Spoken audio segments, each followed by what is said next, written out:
Hello and welcome to this delightful, clean, historical Western romance by Shelfie audiobook. We're thrilled to have you join us. Before we dive in, please take a moment to hit the subscribe button, give this audiobook a thumbs up, and share it with your friends. Your support in these small ways helps us bring you more heartwarming romance stories at no cost. Now settle in, get comfortable, and let yourself be swept away into a world of adventure, love, and unforgettable characters. Enjoy! This audiobook is copyrighted by Shelfie Bennett. Chapter 1. A Desperate Measure. Clara Bennett's fingers trembled as she set the eviction notice down on her father's mahogany desk. 30 days. They had 30 days before they'd be forced onto the streets of Boston with nowhere to go. The thought made her stomach clench with an icy dread that spread outward until even her fingertips felt cold. "What would you do, Papa?" she whispered to the empty study, her gaze drifting to the daguerreotype of her father that sat in a silver frame. His stern countenance gave no answers, just as it hadn't during the long months of his illness when she'd prayed for guidance, or during the weeks since his passing when the vultures had descended to collect his debts. The small clock on the mantel ticked away the seconds, its rhythm matching the pounding in Clara's temples. Outside, rain pattered against the window panes, gentle, unlike the storm of worries raging within her. She gathered the stack of unpaid medical bills and arranged them in a neat pile, a futile attempt to create order in a life spiraling beyond her control. A soft whimper came from the next room. Clara froze, holding her breath, hoping Faith wouldn't fully wake. After a moment of silence, she relaxed. The baby slept on, blissfully ignorant of their dire circumstances.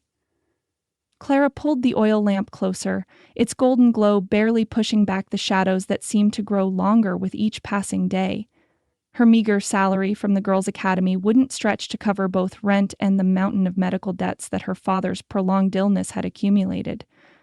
Dr. Reynolds had been kind, extending credit far longer than most physicians would have, but even his patience had limits. The note she'd received yesterday made that abundantly clear. With a sigh that seemed to come from the depths of her soul, Clara reached for the Boston Chronicle. Perhaps there would be a listing for a position that paid better than her current teaching post, though she knew the chances were slim.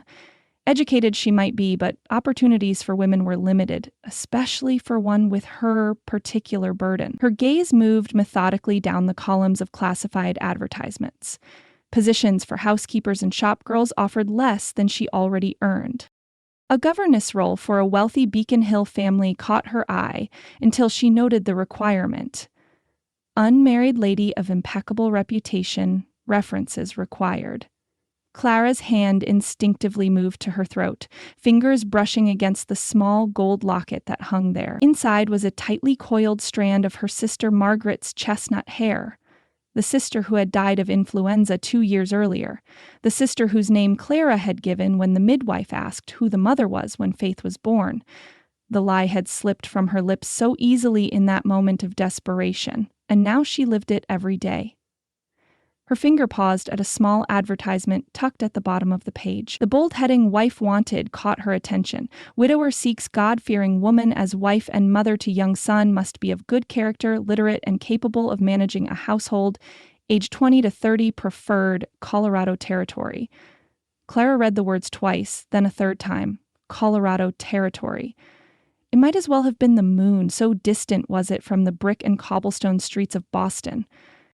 She'd heard stories of the frontier. Wild, untamed, dangerous. Yet something about those few simple lines called to her like a beacon in a storm-tossed night. She glanced toward the bedroom where Faith slept. No one in Colorado would know her past. No one would look at her with the mixture of pity and judgment that she occasionally caught in the eyes of those who had known her before. They wouldn't know that Faith wasn't her niece but her daughter, born of false promises and a young woman's naivete. The desk drawer creaked as Clara pulled it open.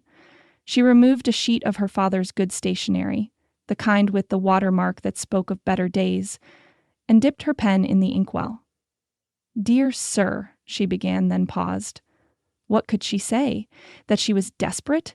That she had a child who wasn't her niece as she would claim? That she was running from shame as much as poverty?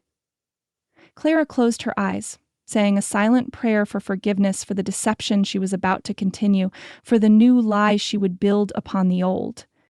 When she opened them again, her hand was steady as she wrote, "I am responding to your advertisement for a wife and mother to your son. I am 24 years old, educated at Miss Porter's Seminary for Young Ladies, and have experience teaching at Boston Girls Academy. Following the recent death of my father, I find myself guardian to my 3-month-old niece, as my dear sister passed in childbirth. If this circumstance does not dissuade you, I believe I could be a good wife and mother, bringing both education and Christian values to your home."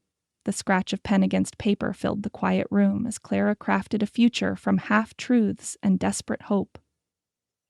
When Faith stirred again, Clara paused in her writing, turning to look toward the bedroom. The choice she was making would shape not just her future, but the baby's as well. "I'll do right by you," she whispered the promise into the dim light. "Whatever it takes." She turned back to her letter, determined now. Colorado Territory was a world away from Boston, but perhaps that was exactly what they needed, a place where they could begin anew, where Faith could grow up without the shadow of her mother's fall from grace, where Clara herself might find, if not love, then at least purpose and security. Her finger moved to touch the locket at her throat once more, a silent apology to her sister for using her memory this way. Then Clara bent her head and continued writing, crafting the first careful stitches of a new life from the tattered remnants of the old. "You cannot be serious, Clara." Widow Preston's voice was hushed but urgent as they walked arm in arm away from Trinity Church, deliberately lagging behind the other parishioners who flowed down the steps into the Boston sunshine. "A mail-order bride? In the Colorado Territory of all places?" Clara tightened her grip on Faith, who slept peacefully against her shoulder, despite the April breeze that carried the scent of lilacs and spring rain. "I have few options left, Mrs. Preston." "Few options? Child, you have an education. Surely there are other teaching positions." "None that would accept a woman with a baby," Clara said, her voice dropping to ensure no one overheard, "and none that would pay enough to cover both our living expenses and Papa's debts." They turned down a quieter side street, away from the well-dressed churchgoers with their Sunday finery and pointed whispers. Since Faith's birth, Clara had felt their judgment like a physical weight, though most were too proper to say anything directly to her face. Mrs. Preston led them to a wrought iron bench nestled beneath a flowering crabapple tree. Pink petals drifted down around them as they sat, nature's confetti dusting Clara's navy blue skirt and the baby's white blanket. The widow was silent for a long moment, adjusting her black gloves with the precision of a woman who found comfort in small rituals. "I understand desperation, my dear," she finally said. "When Mr. Preston died, leaving me with more debts than assets, I considered options I never would have imagined. But this," she shook her head, silver curls peeking from beneath her bonnet. "The West is no place for a woman alone."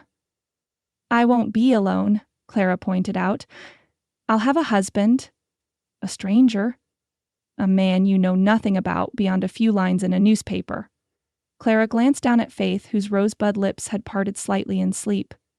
"Many marriages begin with less." Mrs. Preston sighed, reaching out to touch the baby's downy head. "And what of little Faith? You intend to continue the fiction that she's your niece?" Heat crept up Clara's neck at the gentle rebuke. Mrs. Preston was the only person who knew the truth, that Faith was not Margaret's child, but Clara's own. She had been there the night Clara returned home, soaked to the skin and terrified after William Hartford had coldly informed her that their understanding had been misinterpreted and that his family would never accept a match with a mere teacher. "What choice do I have?" Clara whispered. "If I tell the truth, no decent man would have me. Faith deserves better than the life of a fallen woman's child." The widow's eyes softened with compassion. "Truth has a way of surfacing, like cream rising to the top of milk. You cannot outrun it forever, my dear." "I don't need forever," Clara said, squaring her shoulders. "Just long enough to establish a new life for us. A place where Faith can grow up respected, not whispered about." Mrs. Preston studied her for a long moment, her weathered face a map of concern. Finally, she reached into her reticule and withdrew a small brass key. "Come to my home this afternoon.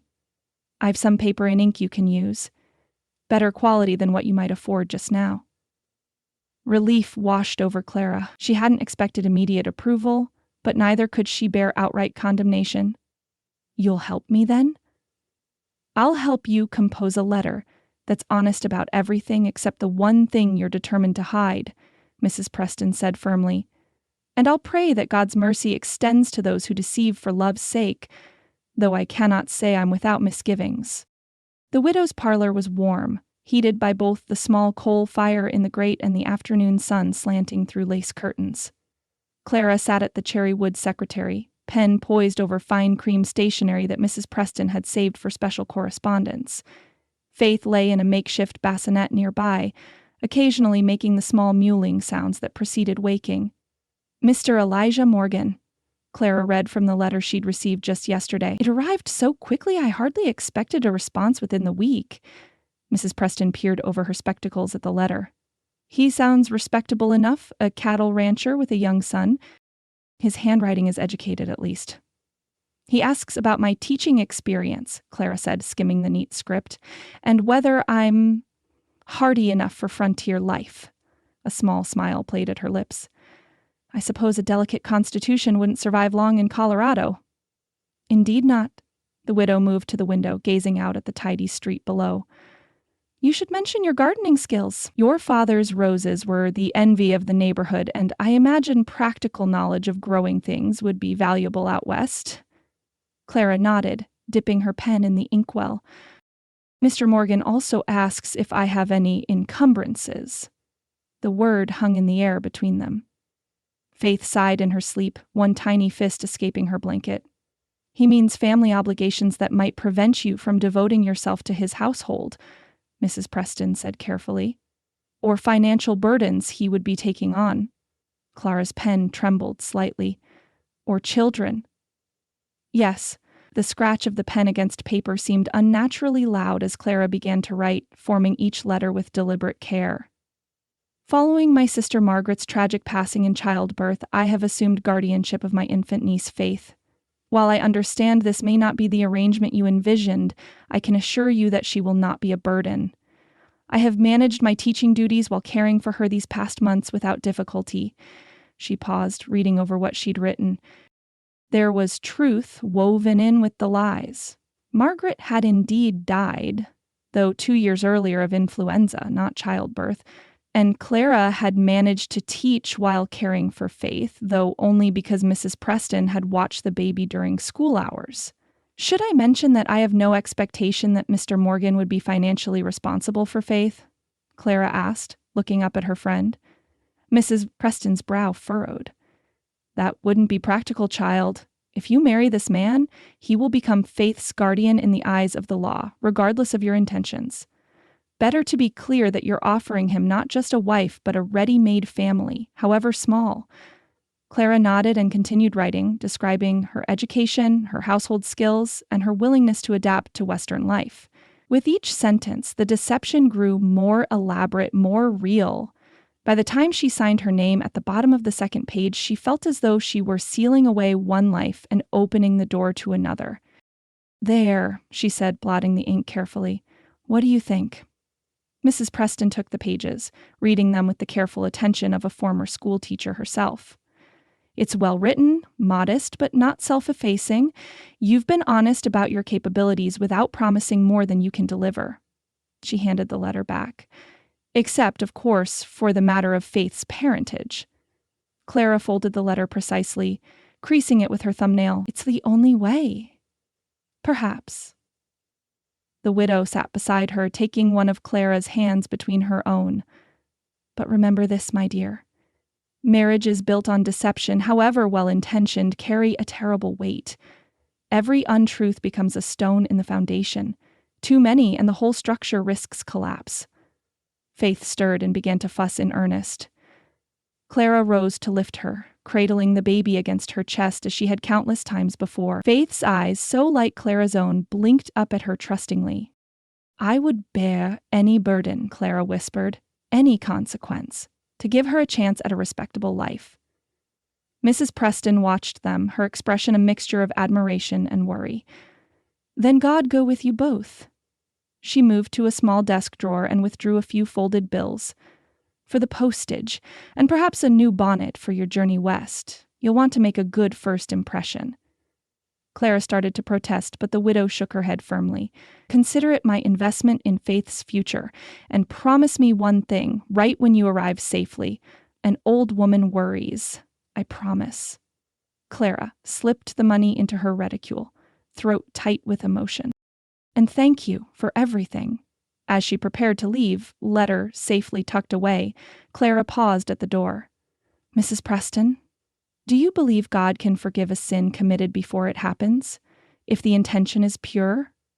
The widow considered this, her lined face solemn. I believe God's mercy is wider than we can comprehend, but I also believe that truth has its own power and its own timing. Pray that when your truth emerges, as it surely must someday, that you will have built enough love to weather the storm.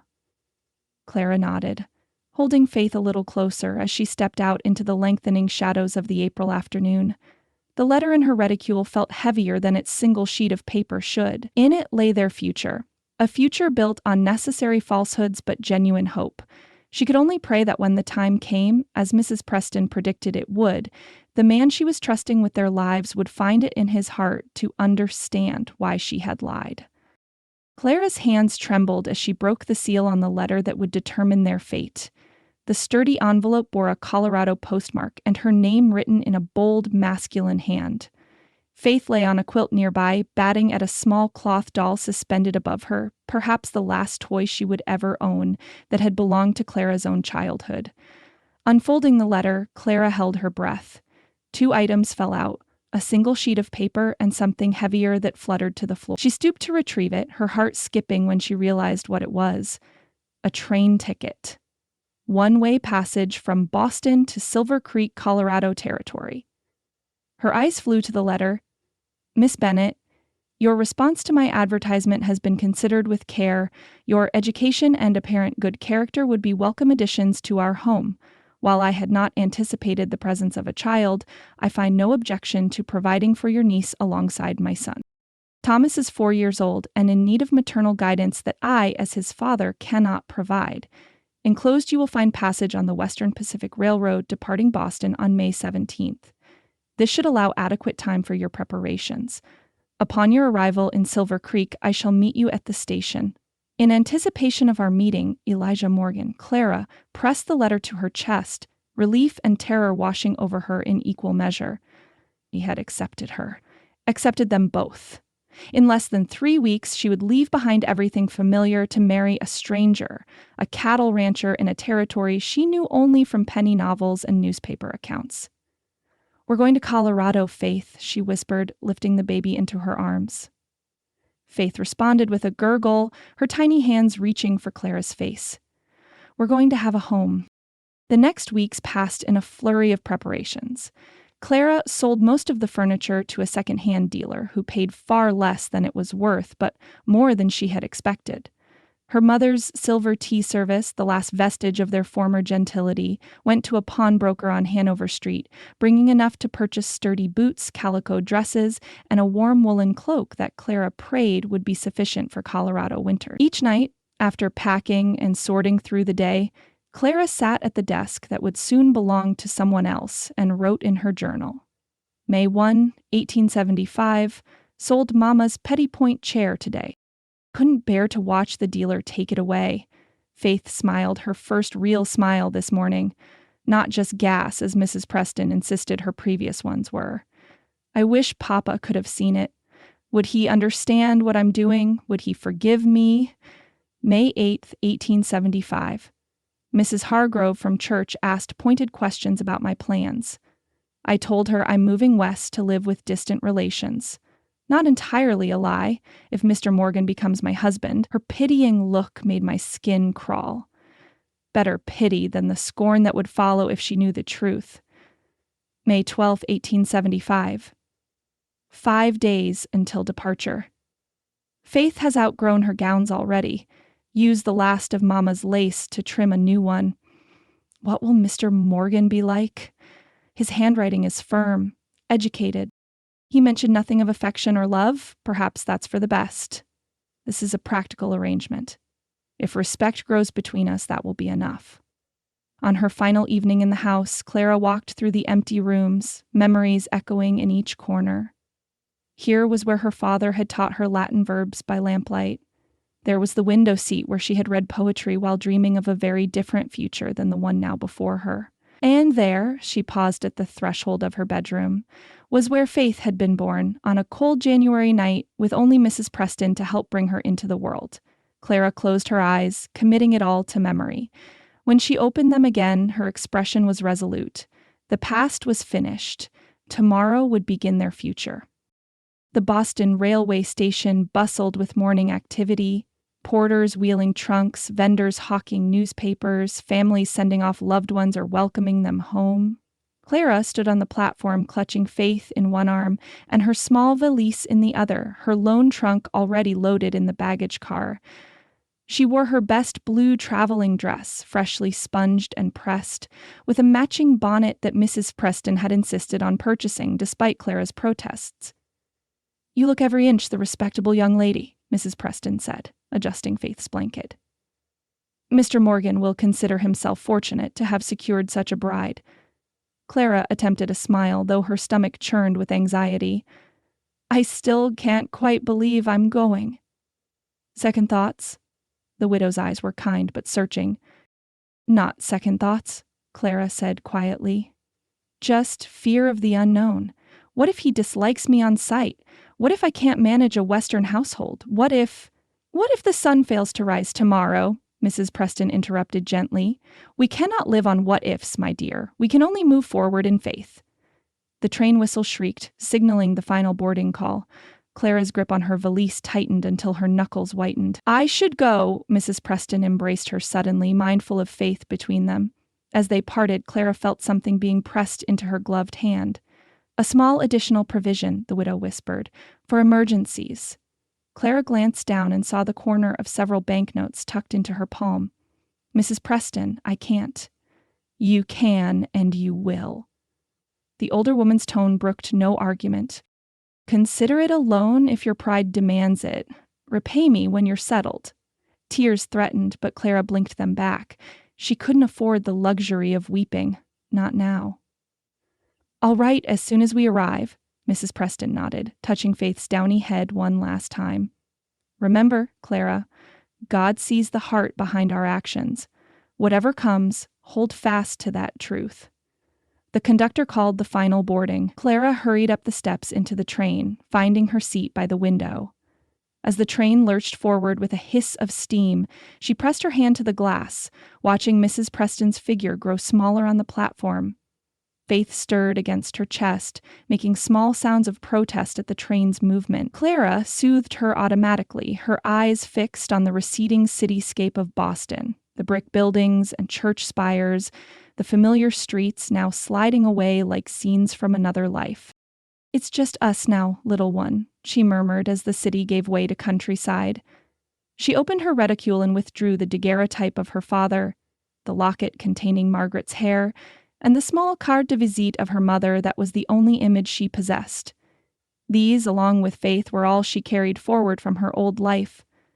Clara tucked the precious items away and shifted Faith to her shoulder, patting the baby's back as she gazed out at the passing landscape. 5 days of travel lay ahead, and beyond that, a man she had never met, a place she had never seen, and a life she could scarcely imagine. The train rounded a bend, and Boston disappeared completely from view. Clara took a deep breath, squaring her shoulders as she had seen her father do when facing difficult situations. Whatever future awaited them in Colorado, there was no turning back now. "We're going to be fine," she whispered against Faith's soft hair, unsure whether she was reassuring the baby or herself. "We have to be." Chapter 2. Arrival in Colorado. Clara's legs trembled as she descended the train steps, her travel-worn skirts dragging slightly on the rough-hewn wooden platform. 5 days of jolting travel had left her exhausted, with a persistent ache in her lower back and a thin layer of coal dust coating her skin, despite her best efforts with a dampened handkerchief. Faith squirmed against her shoulder, overtired and fussy after the final leg of their journey. The Silver Creek station was little more than a wooden platform with a small building that served as both ticket office and telegraph station. nothing like the grand edifice they had departed from in Boston, with its soaring ceiling and bustling crowds. Here, a handful of passengers disembarked alongside Clara, most greeted immediately by waiting family members. The late afternoon sun cast long shadows across the platform, illuminating the dramatic landscape beyond. Mountains rose in the distance, their peaks still snow-capped despite the May warmth. Clara had never seen anything so vast, so wild. Boston, with its narrow streets and closely packed buildings, suddenly seemed like a dream from another life. Faith let out a thin wail, drawing curious glances from the few people milling about the platform.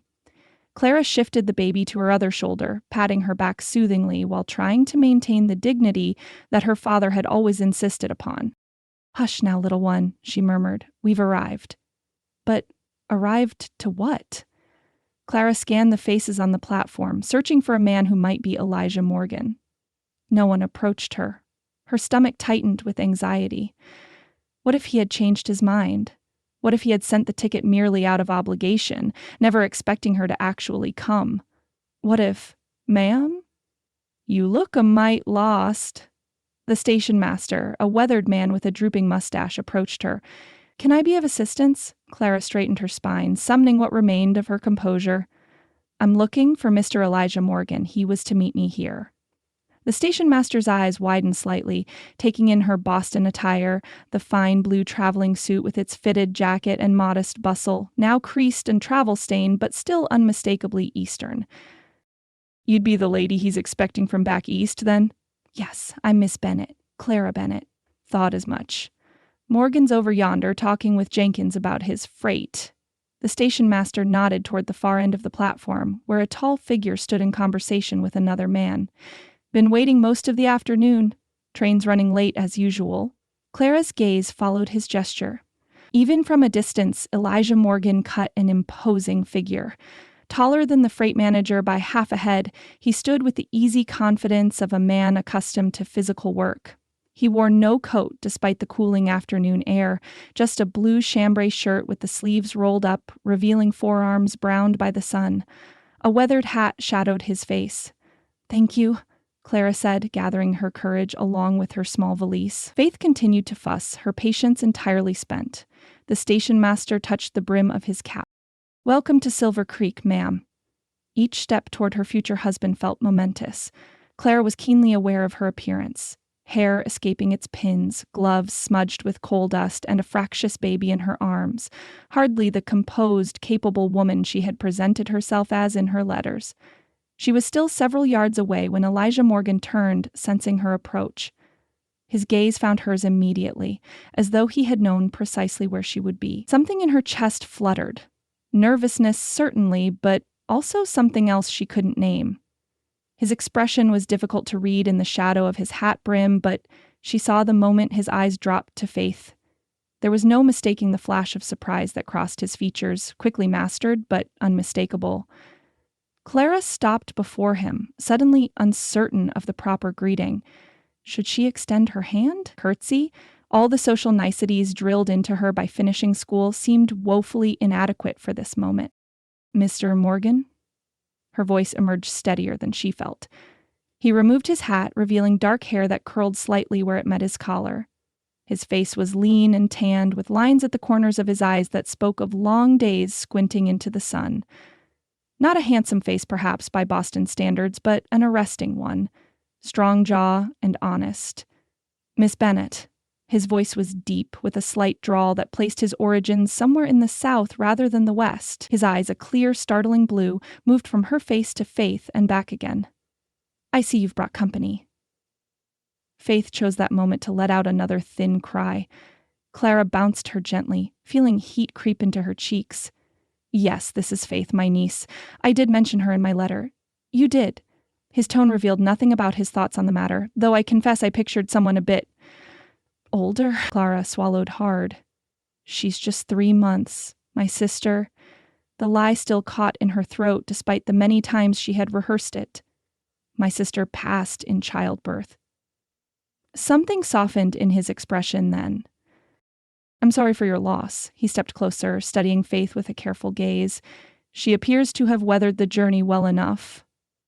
She's been quite resilient, Clara said, relief washing through her that he wasn't immediately sending them back east. Though I'm afraid the last few hours have tested her patience considerably. A ghost of a smile touched his lips. As they would any sensible traveler, he glanced at her single valise. Is that all your luggage? No, I have a trunk in the baggage car, Elijah nodded. I'll see to it. He turned to the freight manager who had been watching their exchange with undisguised curiosity. Jenkins, Miss Bennett's trunk if you would. As the manager hurried off, an awkward silence fell between them. Clara struggled to reconcile this flesh and blood man with the image she had constructed from his letters. He was younger than she had expected, perhaps 30 at most, and his manner was not unkind, but there was a reserve about him that made her wonder if he was already regretting his decision. The station isn't far, he said finally, reaching for her valise. My wagon's just beyond. We can talk more comfortably there, away from prying eyes. Clara glanced around and realized several townspeople had paused to observe their meeting, making little effort to disguise their interest in Silver Creek's newest arrival. Thank you. She fell into step beside him, Faith's cries subsiding to hiccuping sniffles against her shoulder. I hope our arrival hasn't caused any inconvenience. Elijah's stride shortened to accommodate her more delicate pace. No inconvenience. Though I should warn you, my son Thomas has been beside himself with excitement all day. He's waiting with Mrs. Watkins, our neighbor. He has many questions about his new... He paused, seeming to search for the appropriate word. About you, he finished simply. Clara's heart twisted at the thought of the little boy waiting to meet the woman who might become his mother. Another child who needed her, whose expectations she prayed she could fulfill. As they left the platform, the vast Colorado landscape opened before them, bathed in the golden light of approaching sunset. The small town of Silver Creek stretched along a single main street, with wooden buildings in various states of construction and repair. Beyond lay rolling grasslands that gave way to distant foothills and the mountains beyond. It was nothing like Boston. Nothing like the life she had imagined for herself. Yet, as Faith's weight settled more comfortably in her arms, Clara found herself studying Elijah Morgan's strong profile and straight shoulders, wondering what sort of man would send for a bride from halfway across the country, and what kind of life they might build together in this wild and beautiful place. Elijah Morgan's wagon stood at the edge of the station yard, a sturdy conveyance built for function rather than comfort. As they approached, Clara noticed a small figure hovering near the rear wheel, partially concealed by his father's long shadow. Thomas, Elijah called, his tone gentling. Come meet Miss Bennett? The boy edged forward, one hand clutching his father's pant leg. He couldn't have been more than 4 or 5, with a mop of dark hair that curled like his father's, and wide brown eyes that regarded Clara with undisguised curiosity. His clothes were clean but well worn, homespun trousers, a checked shirt, and suspenders that appeared to have been recently adjusted to accommodate a growth spurt. Clara smiled, bending slightly despite Faith's weight in her arms. Hello, Thomas. I am very pleased to meet you. Thomas ducked his head, suddenly shy, but his eyes remained fixed on the bundle in Clara's arms. Is that a baby? He asked, his voice barely above a whisper. Elijah's hand came to rest on his son's shoulder. Yes, son, this is Faith, Miss Bennett's niece. Clara felt Elijah's gaze on her face, more searching now that they stood in proximity. His eyes were the color of a summer sky, startling in their clarity against his sun-browned face. Up close, she could see the fine lines etched at their corners, speaking of squinting into bright western sunlight. His jaw was firm beneath a day's growth of beard, but his mouth, currently pressed into a line of uncertainty, hinted at a gentleness that gave her courage. You didn't mention a child in your letters, he said quietly, pitching his voice so only she could hear.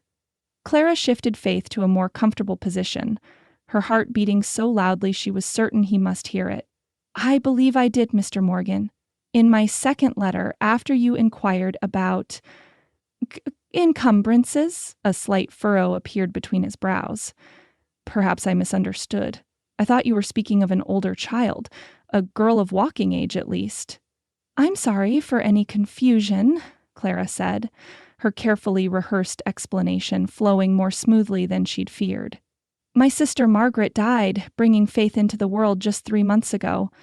I couldn't bear to see her daughter placed with strangers, so I assumed guardianship. She managed to meet his gaze steadily, though guilt twisted in her stomach. I hope this doesn't alter our arrangement. Faith chose that moment to begin fussing again, her tiny fists waving in protest at being held in one position for too long. Thomas edged closer, fascination overcoming his shyness. She's awful small, he observed. Clara nodded. She is, but she's growing every day. Elijah watched his son's reaction, something in his expression softening. The strain in his smile eased, not disappearing entirely, but becoming less pronounced. Thomas has been asking for a brother, he said. This isn't quite what he had in mind, I expect. Can she play with my horse? Thomas asked, pulling a crude wooden toy from his pocket. Not yet, son, Elijah answered before Clara could respond. Babies need time to grow before they can play with toys. Oh. Thomas considered this with the gravity of childhood, then brightened. I can show her how when she's bigger. A genuine smile tugged at Elijah's mouth then, transforming his features. That would be fine. He turned his attention back to Clara. Jenkins should have your trunk by now. Let me help you into the wagon, and I'll fetch it. He offered his arm, steady and strong, as Clara navigated the step up to the wagon seat with Faith in her arms. His touch was brief but sure, as impersonal as politeness allowed, yet it sent an unexpected warmth through her travel-worn body. Thank you, she murmured, settling onto the hard wooden seat and arranging her skirts. Thomas, stay with Miss Bennet, Elijah instructed. I'll be right back. As he strode toward the station, Clara found herself studying his retreating figure, the set of his shoulders, the confident stride of a man accustomed to hard physical labor. Not at all like the scholarly men of her Boston acquaintance, with their indoor complexions and ink-stained fingers. Thomas clambered up beside her, still clutching his wooden horse. Pa made this for me, he announced, holding it up for her inspection. He can make things from wood. Can you make things? Clara welcomed the distraction from her tumultuous thoughts. I can sew and knit, and I know how to make preserves from fruit. What's preserves? Sweet jam to spread on bread. Thomas's eyes widened with interest. We haven't had jam since...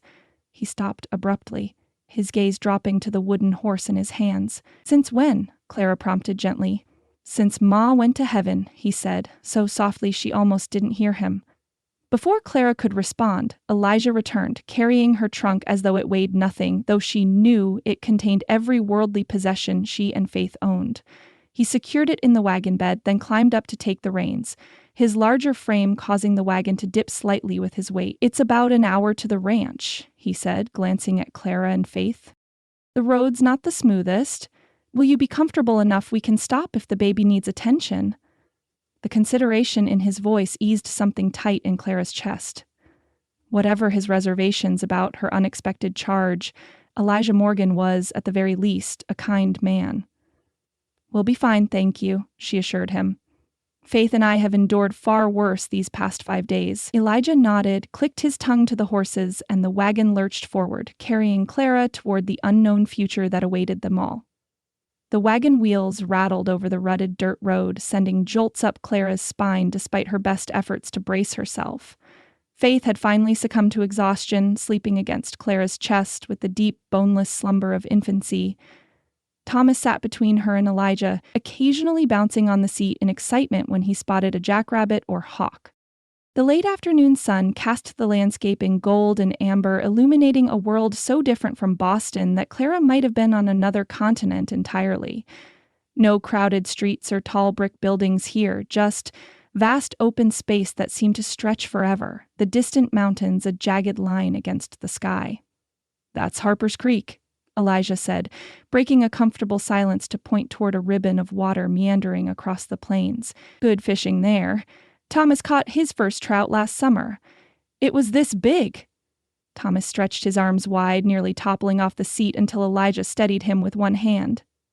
It was more like this, Elijah corrected, showing a much smaller measurement with his thumb and forefinger, though his eyes held a gleam of pride. But a fine catch nonetheless. Clara smiled at their exchange, this small glimpse into their relationship warming her. "I've never been fishing," she admitted. "My father considered it an unsuitable pastime for young ladies." Elijah's eyebrow rose slightly. "There's not much out here that's suitable by Eastern standards, I'm afraid. Life requires everyone's hands to turn to whatever work needs doing."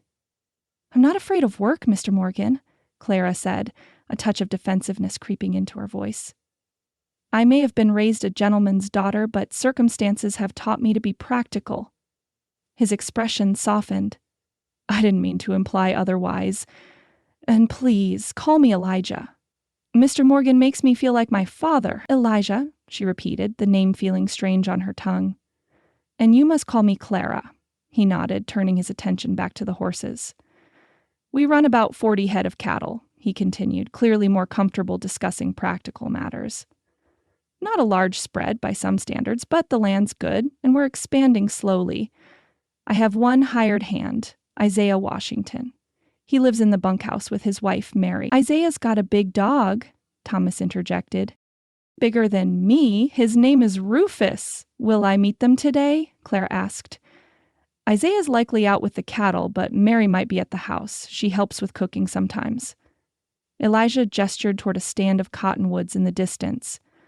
"Our property begins at that tree line. The house is just beyond."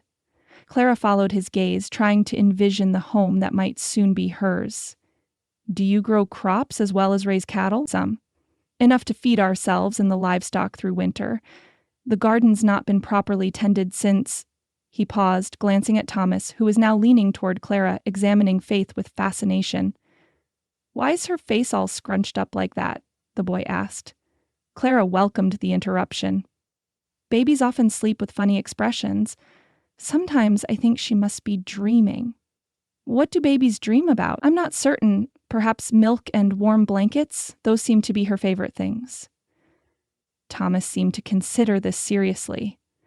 "I dream about horses and cake," Elijah chuckled, the sound rich and warm above the wagon's rattle.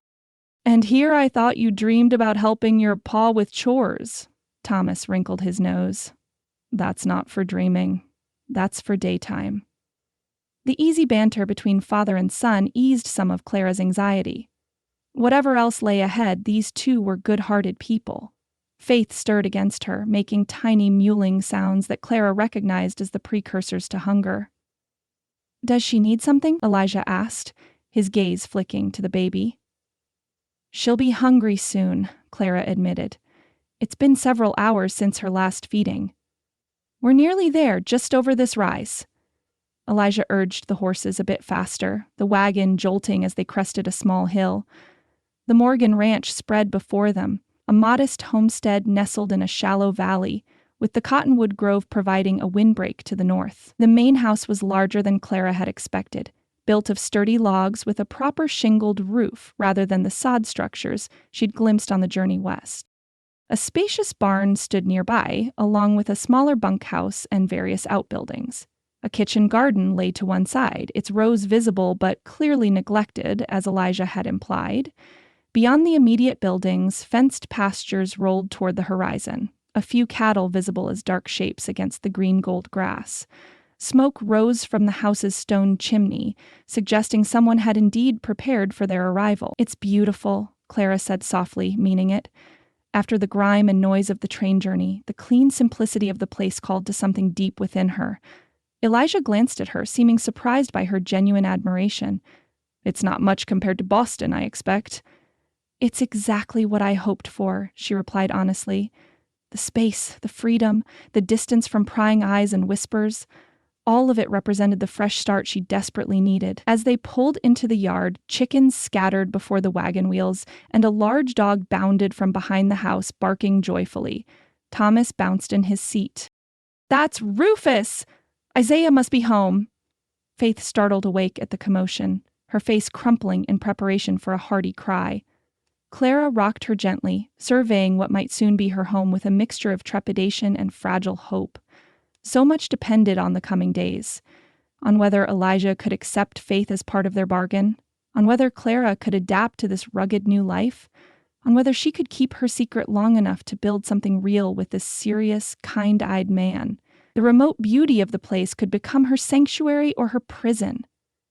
As the wagon rolled to a stop before the house, Clara took a deep breath of the clean mountain air, steeling herself for whatever lay ahead. "Welcome to the Circle M," Elijah said quietly, his eyes meeting hers with an unspoken question that matched her own uncertainty.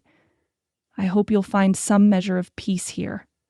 Clara nodded, unable to trust her voice. Peace was precisely what she sought, but she knew all too well that peace built upon deception stood on treacherous ground. Chapter 3. Strangers Under One Roof. Clara stepped over the threshold of the Morgan home, Faith cradled against her shoulder. After the brightness outside, it took a moment for her eyes to adjust to the dimmer interior. The main room stretched before her, a combination of sitting area and dining space, dominated by a large stone fireplace on the far wall. Though swept clean, the room bore the unmistakable signs of a household without a woman's touch. "Your trunk's heavier than it looks," Elijah commented, shouldering the burden with little apparent effort as he led her down a short hallway. "Your room's this way." Thomas darted ahead of them, pushing open a door. "This is where you'll sleep. Pa put on clean sheets yesterday." The bedroom was small but private, with a narrow window that looked out toward the distant mountains. A patchwork quilt of faded blues and reds covered the simple iron bedstead. A washstand with pitcher and basin stood in one corner, and a plain wooden chest of drawers in another.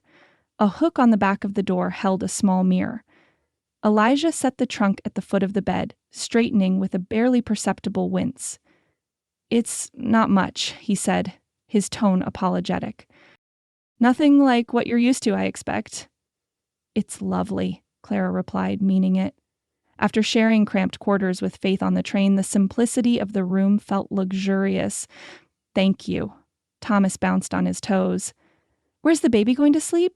Elijah ran a hand through his hair, the gesture betraying that this particular detail hadn't occurred to him. "I suppose." "I have a cradle," Clara interjected quickly, "in my trunk. It disassembles for travel. If you have some tools, I'm sure it can be put back together without much trouble." Relief flickered across Elijah's features. "Of course. I'll see to it after supper." He led them back to the main room, where Clara took careful note of her surroundings.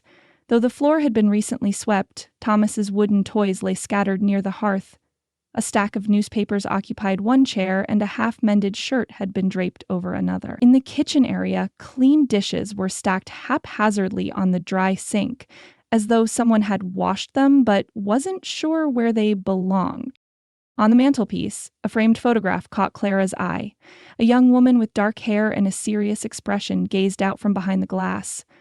Though the daguerreotype was small, Clara could see she had been beautiful. High cheekbones, large eyes, and a delicate mouth currently set in a formal pose for the camera.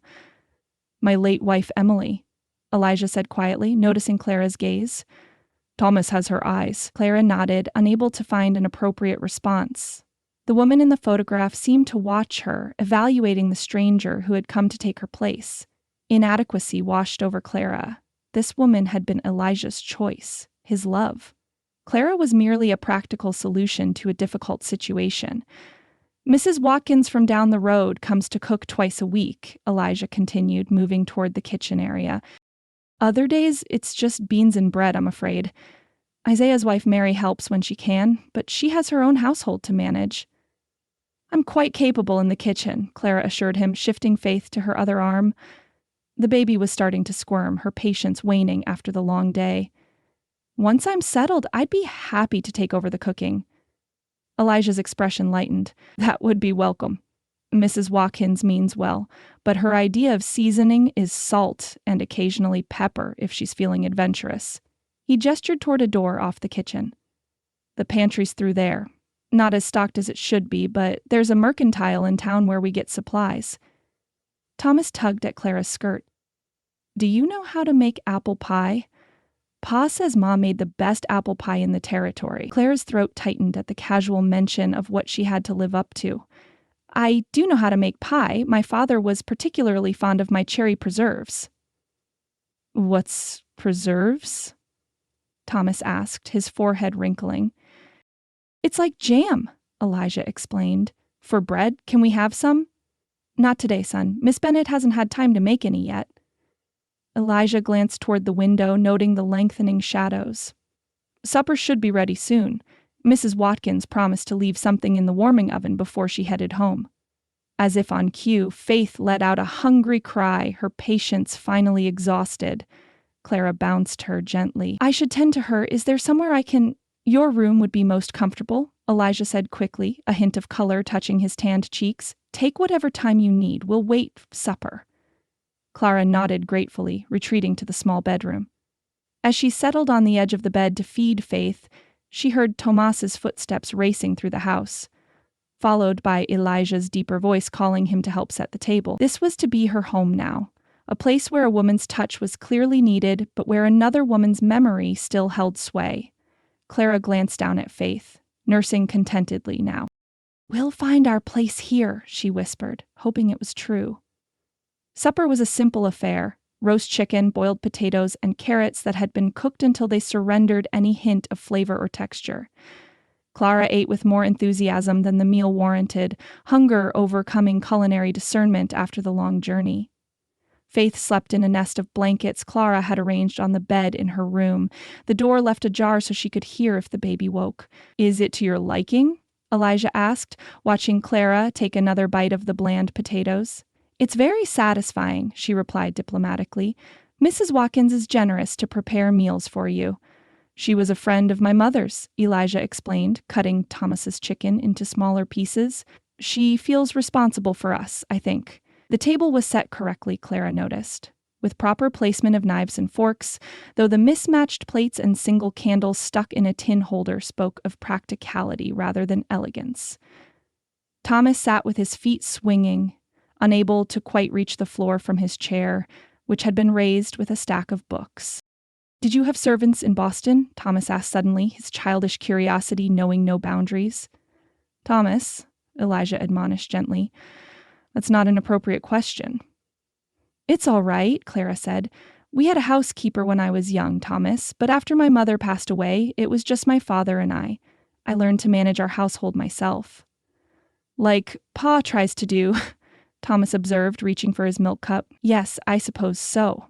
Clara watched as Thomas's small hand knocked against the cup, sending milk sloshing over the rim and onto the tablecloth. Oh, careful. Elijah's expression tightened with poorly concealed frustration. Thomas, how many times must I tell you to mind your cup? The boy's face fell, his eyes dropping to his plate. Sorry, Pa. Clara reached for her napkin, dabbing at the spill. Here, Thomas, like this. Just pat it gently. Don't rub or it will spread, she demonstrated, then handed him her napkin. Would you like to try? Thomas took the napkin cautiously, copying Clara's gentle dabbing motion.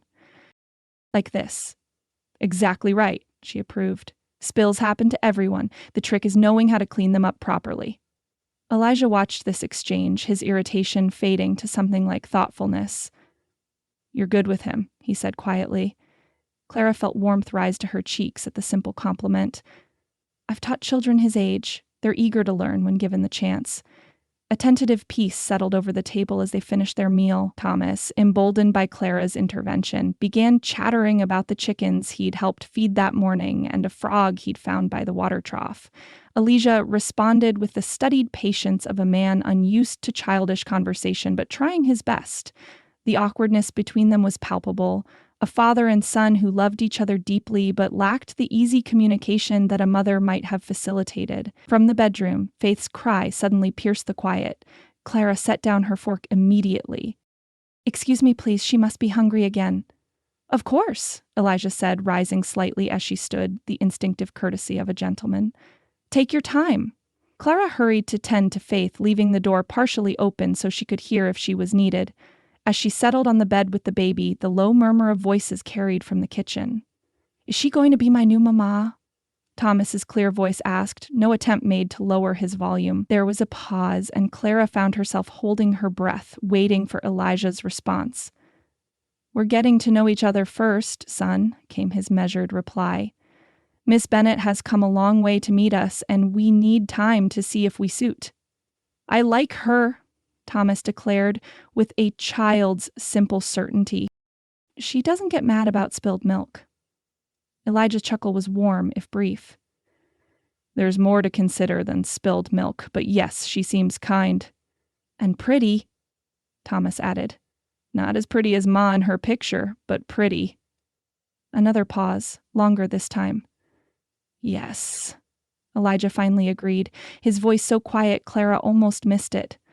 She is pretty. Clara's cheeks flushed at the unexpected compliment. She focused on Faith, adjusting the baby's blanket to give herself a moment to compose her thoughts. These people were strangers still. Elijah, with his reserved manner and haunted eyes. Thomas, with his innocent questions and need for mothering. Yet somehow, in the space of a single day, they had begun to matter to her in a way she hadn't anticipated. Faith gazed up at her, tiny fingers curling against Clara's skin. Everything depended on building a foundation here, a place where she and Faith could belong. If that meant living in the shadow of a beloved ghost, cooking in a kitchen where another woman's preferences were remembered, sleeping in a bed where another had dreamed, then so be it. Just a little while, she whispered to Faith. We just need a little while to make a place for ourselves here. But even as she spoke the words, Clara felt the weight of her deception like a stone in her stomach. How could she build a true home on a foundation of lies? Yet what choice did she have, now that she had come so far? With a sigh, she finished feeding Faith and returned to the kitchen where Elijah was showing Thomas how to dry dishes properly. The domestic scene sent an unexpected pang through her heart. A glimpse of what family life could be, if only her secret didn't stand between them. Clara closed the bedroom door with a soft click, leaning against it for a moment as the events of the day settled over her like a heavy quilt.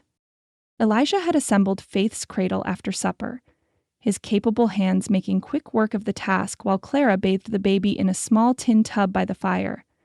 Now Faith slept peacefully, her tiny chest rising and falling in the makeshift bed lined with one of Clara's shawls.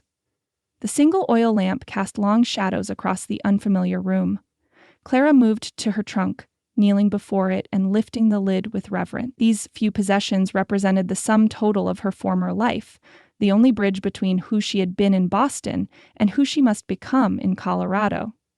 She unpacked methodically, placing her modest collection of dresses in the chest of drawers.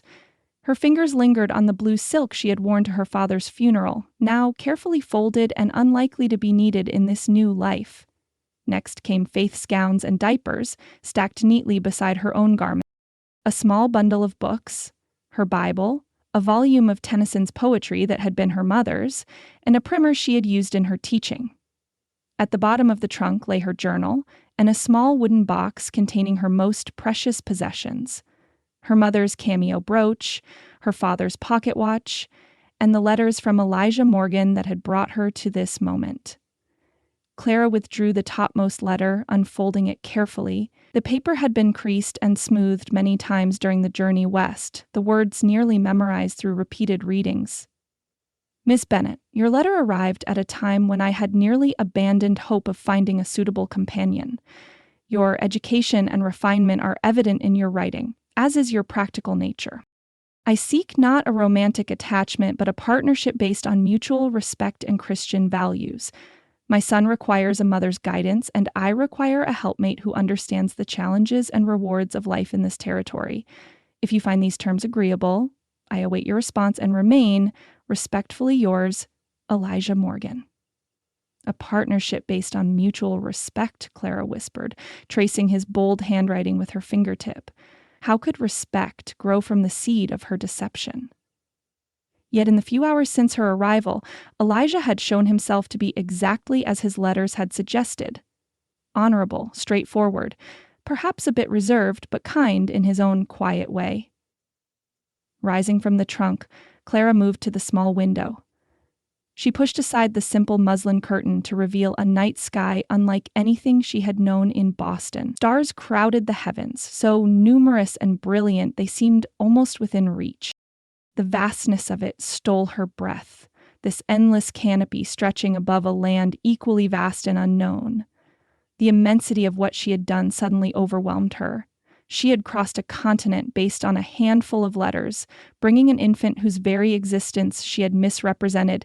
She had left behind everything familiar to bind her life to a stranger's, all to escape the consequences of her fall from grace. Clara's legs trembled and she sank to her knees beside the bed, her hands clasped tightly before her. "Dear Lord," she whispered, "forgive me for the deception I continue. I know it is wrong, yet I cannot see another path that would give Faith the chance she deserves."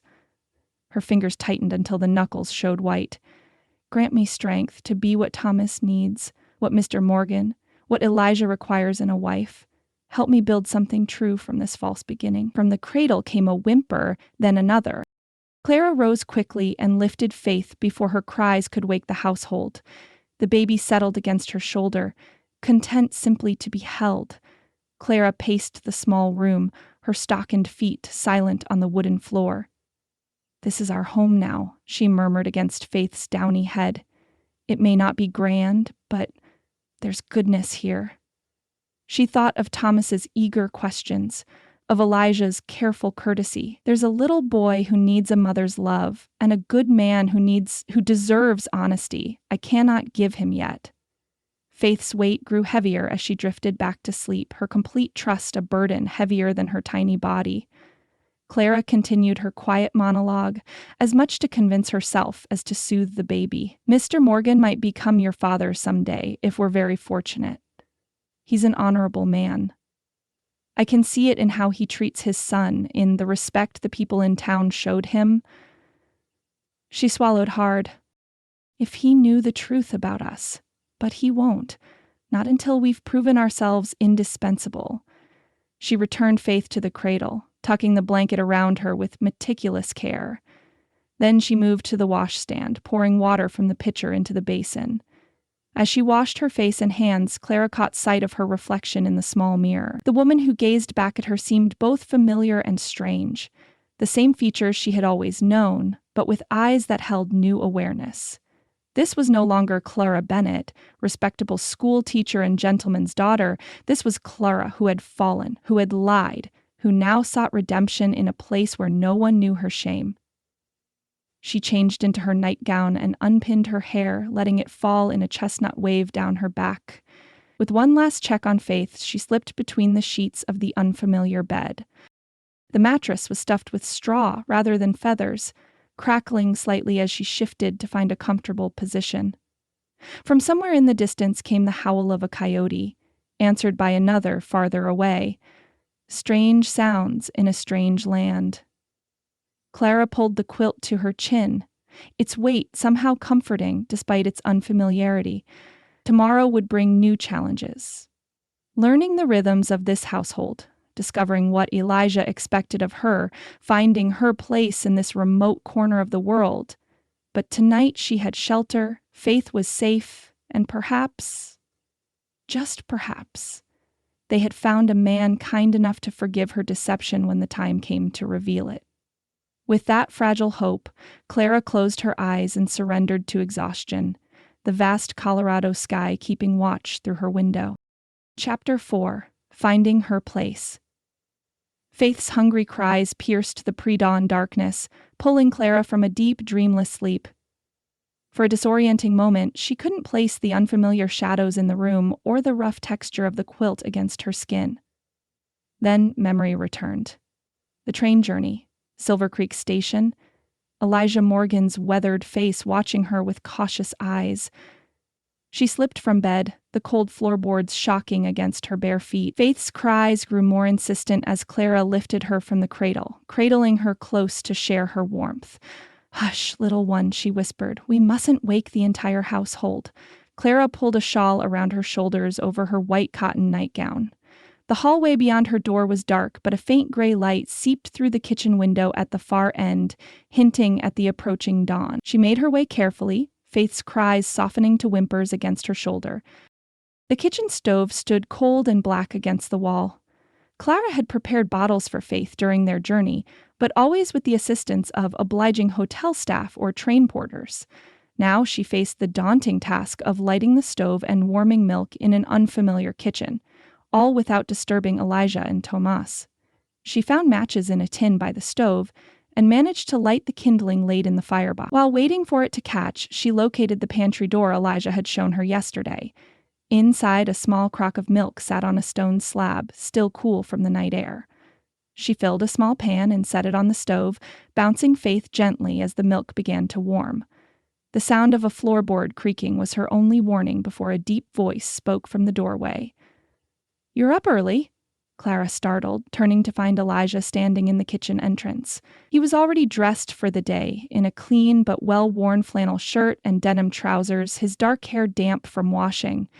In the dim light, his eyes seemed even more intensely blue than she'd noticed yesterday. "I hope we didn't wake you," she said, adjusting Faith against her shoulder. Self-consciousness washed over her as she realized her state of undress, hair loose down her back, only a nightgown and shawl between her and propriety. "I'm always up before dawn," Elijah replied, his gaze carefully averted. "Cattle don't know about sleeping in." He moved toward the stove, keeping a respectful distance. "You need help with that milk?" Clara shook her head. "I've nearly got it. Faith was hungry, and I didn't want to disturb anyone." "This is your home now," Elijah said simply. "No need to tiptoe around." An awkward silence fell between them, filled only by Faith's impatient whimpers and the soft popping of the stove fire. Clara tested the milk on her wrist, then poured it into the glass bottle she'd prepared. "I'll just feed her while it's still warm," she said, retreating a step toward her room. Elijah nodded, then cleared his throat. "I usually make coffee before heading out. Would you like some?" The simple courtesy touched her. "Yes, thank you. I'll be back shortly to prepare breakfast." "No need. We usually just have whatever's left over from supper." Clara paused in the doorway. "I could make something fresh. Flapjacks, perhaps? I noticed flour and eggs in the pantry." Elijah's eyebrows rose slightly. "You don't need to go to such trouble." "It's no trouble," Clara assured him. "I'd like to begin earning my keep." Something flickered in his expression. Not offense, but a kind of wary consideration. "All right, then, if you're certain." 15 minutes, Clara promised, retreating to her room to feed Faith and dress for the day. When she returned to the kitchen, properly attired in a simple calico dress with her hair neatly pinned, Elijah was pouring coffee into 2 mismatched cups. The rich aroma filled the small space, momentarily overwhelming the lingering sense of last night's supper and fresh kindling. "You take cream?" he asked, holding up a small pitcher. "Please." Clara accepted the cup, their fingers brushing momentarily in the exchange. She set it aside to cool while she gathered ingredients for breakfast, Faith now contentedly sleeping in her cradle. Moving around the kitchen with Elijah created an improvised dance of bodies navigating the confined space. She reached for a bowl while he collected his hat from a peg. She crossed to the pantry as he moved to stoke the fire.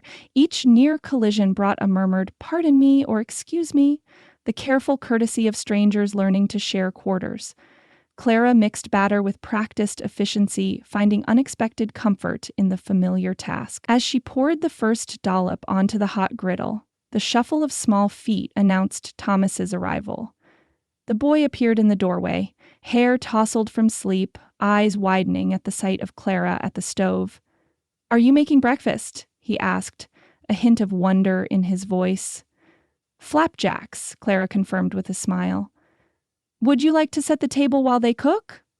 Thomas nodded eagerly, darting to a drawer for utensils. Elijah watched over the rim of his coffee cup, his expression unreadable.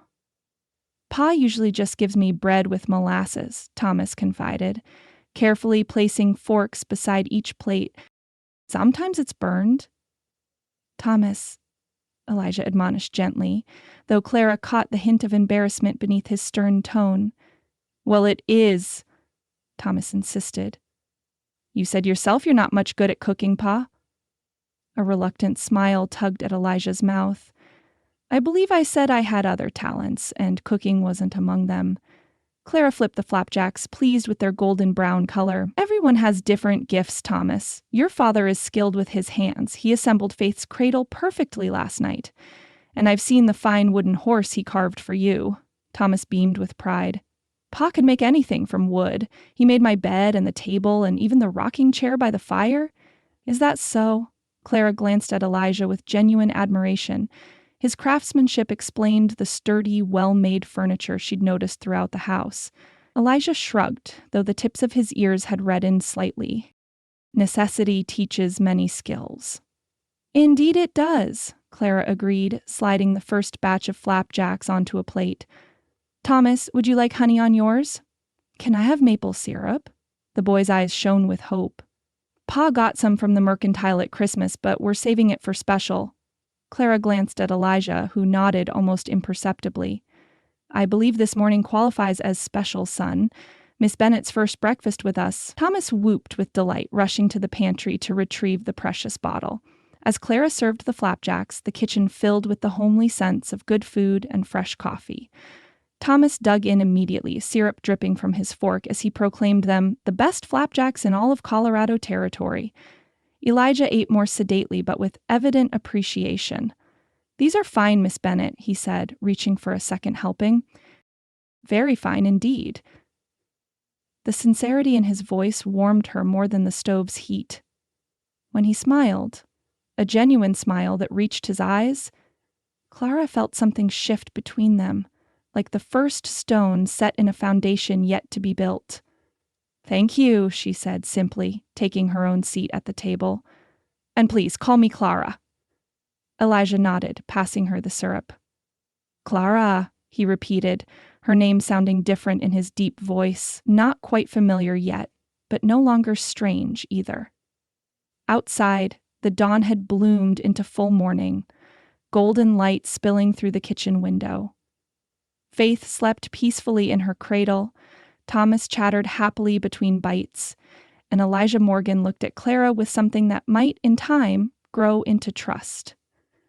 For this moment, at least, she belonged at this table, in this home. Clara savored her flapjacks, knowing the sweetness on her tongue wasn't just from maple syrup, but from the first taste of possibility. Mind your step there, Elijah cautioned as he helped Clara navigate the uneven ground near the barn. Faith was bundled securely against her chest in a sling Clara had fashioned from a shawl, while Thomas darted ahead like an eager pup, doubling back occasionally when his father's low whistle signaled he'd gone too far. The morning air carried the scents of hay, livestock, and pine from the distant hills. Clara inhaled deeply, finding the earthy aromas surprisingly pleasant after Boston's coal smoke and crowded streets. Thomas, show Miss Bennet the chickens while I check on that loose board in the coop, Elijah directed, his hand briefly touching his son's shoulder to guide him. Thomas grabbed Clara's free hand without hesitation. We've got 12 hens and a rooster named General, he announced, tugging her toward the chicken yard. Pa says the general rules his ladies with an iron beak. Clara couldn't suppress a smile at the apt description. The rooster in question strutted imperiously among his hens, his magnificent red comb gleaming in the sunlight. I collect eggs every morning, Thomas continued proudly. Sometimes the general pecks me, but Pa says it's just his way of saying good morning. Your father has an interesting way with words, Clara observed, watching as Elijah expertly hammered a loose board back into place on the coop. His sleeves were rolled to the elbow, revealing corded forearms browned by the sun and marked with the scars of a working man's life. There was nothing soft about Elijah Morgan, she realized. He had been shaped by this land as surely as the land had been shaped by his labor. The chickens are just the beginning, Thomas announced importantly. Wait till you see the horses. The barn stood as the largest structure on the property after the main house, its weathered boards speaking of years of service. Inside, the sweet smell of fresh hay mingled with the earthier scent of horses. 2 stalls were occupied, one by a sturdy bay gelding, he's Pa's horse, and the pretty one is Willow. She's for guests, but Pa says when I'm bigger, she'll be mine to ride. Elijah appeared in the barn doorway, silhouetted against the bright morning light. Willow has a gentle disposition, he said, approaching the mare's stall. She'd be suitable for you to learn on if you've a mind to ride. Clara adjusted Faith in her sling, the baby having fallen asleep despite the tour. I've never ridden, I'm afraid. Boston offers little opportunity for horsemanship, especially for young ladies. Out here, riding isn't a pastime, it's a necessity, Elijah replied, offering Willow an apple from his pocket. The mare's velvety lips delicately accepted the treat. The nearest neighbor is 3 miles away, and town's a good hour by wagon. Horseback cuts the time in half. Then I suppose I must learn, Clara said with more confidence than she felt. The mare seemed enormous up close, her liquid brown eyes regarding Clara with calm curiosity. Elijah's mouth quirked in what might have been amusement. Isaiah's wife learned at 35. You've youth on your side, at least. From the barn, they continued to the pastures, where Elijah's small herd grazed contentedly. The cattle were a mixed breed, their hides ranging from deep red to mottled brown. 20 head isn't much, Elijah admitted, leaning against the fence rail. But they're good stock, and we increase the herd each year. The goal is 50 eventually. Then we can start selling regularly to the railroad buyers. Clara nodded, trying to absorb the details of a business entirely foreign to her experience. And you manage all this with just one hired hand? Isaiah's worth 3 ordinary men, Elijah said with quiet conviction. Fought for the Union in the war, came west afterward like many did. He's the finest horseman in the territory and can read cattle like others read books. Thomas had wandered ahead to a fenced field where hay grew in neat rows.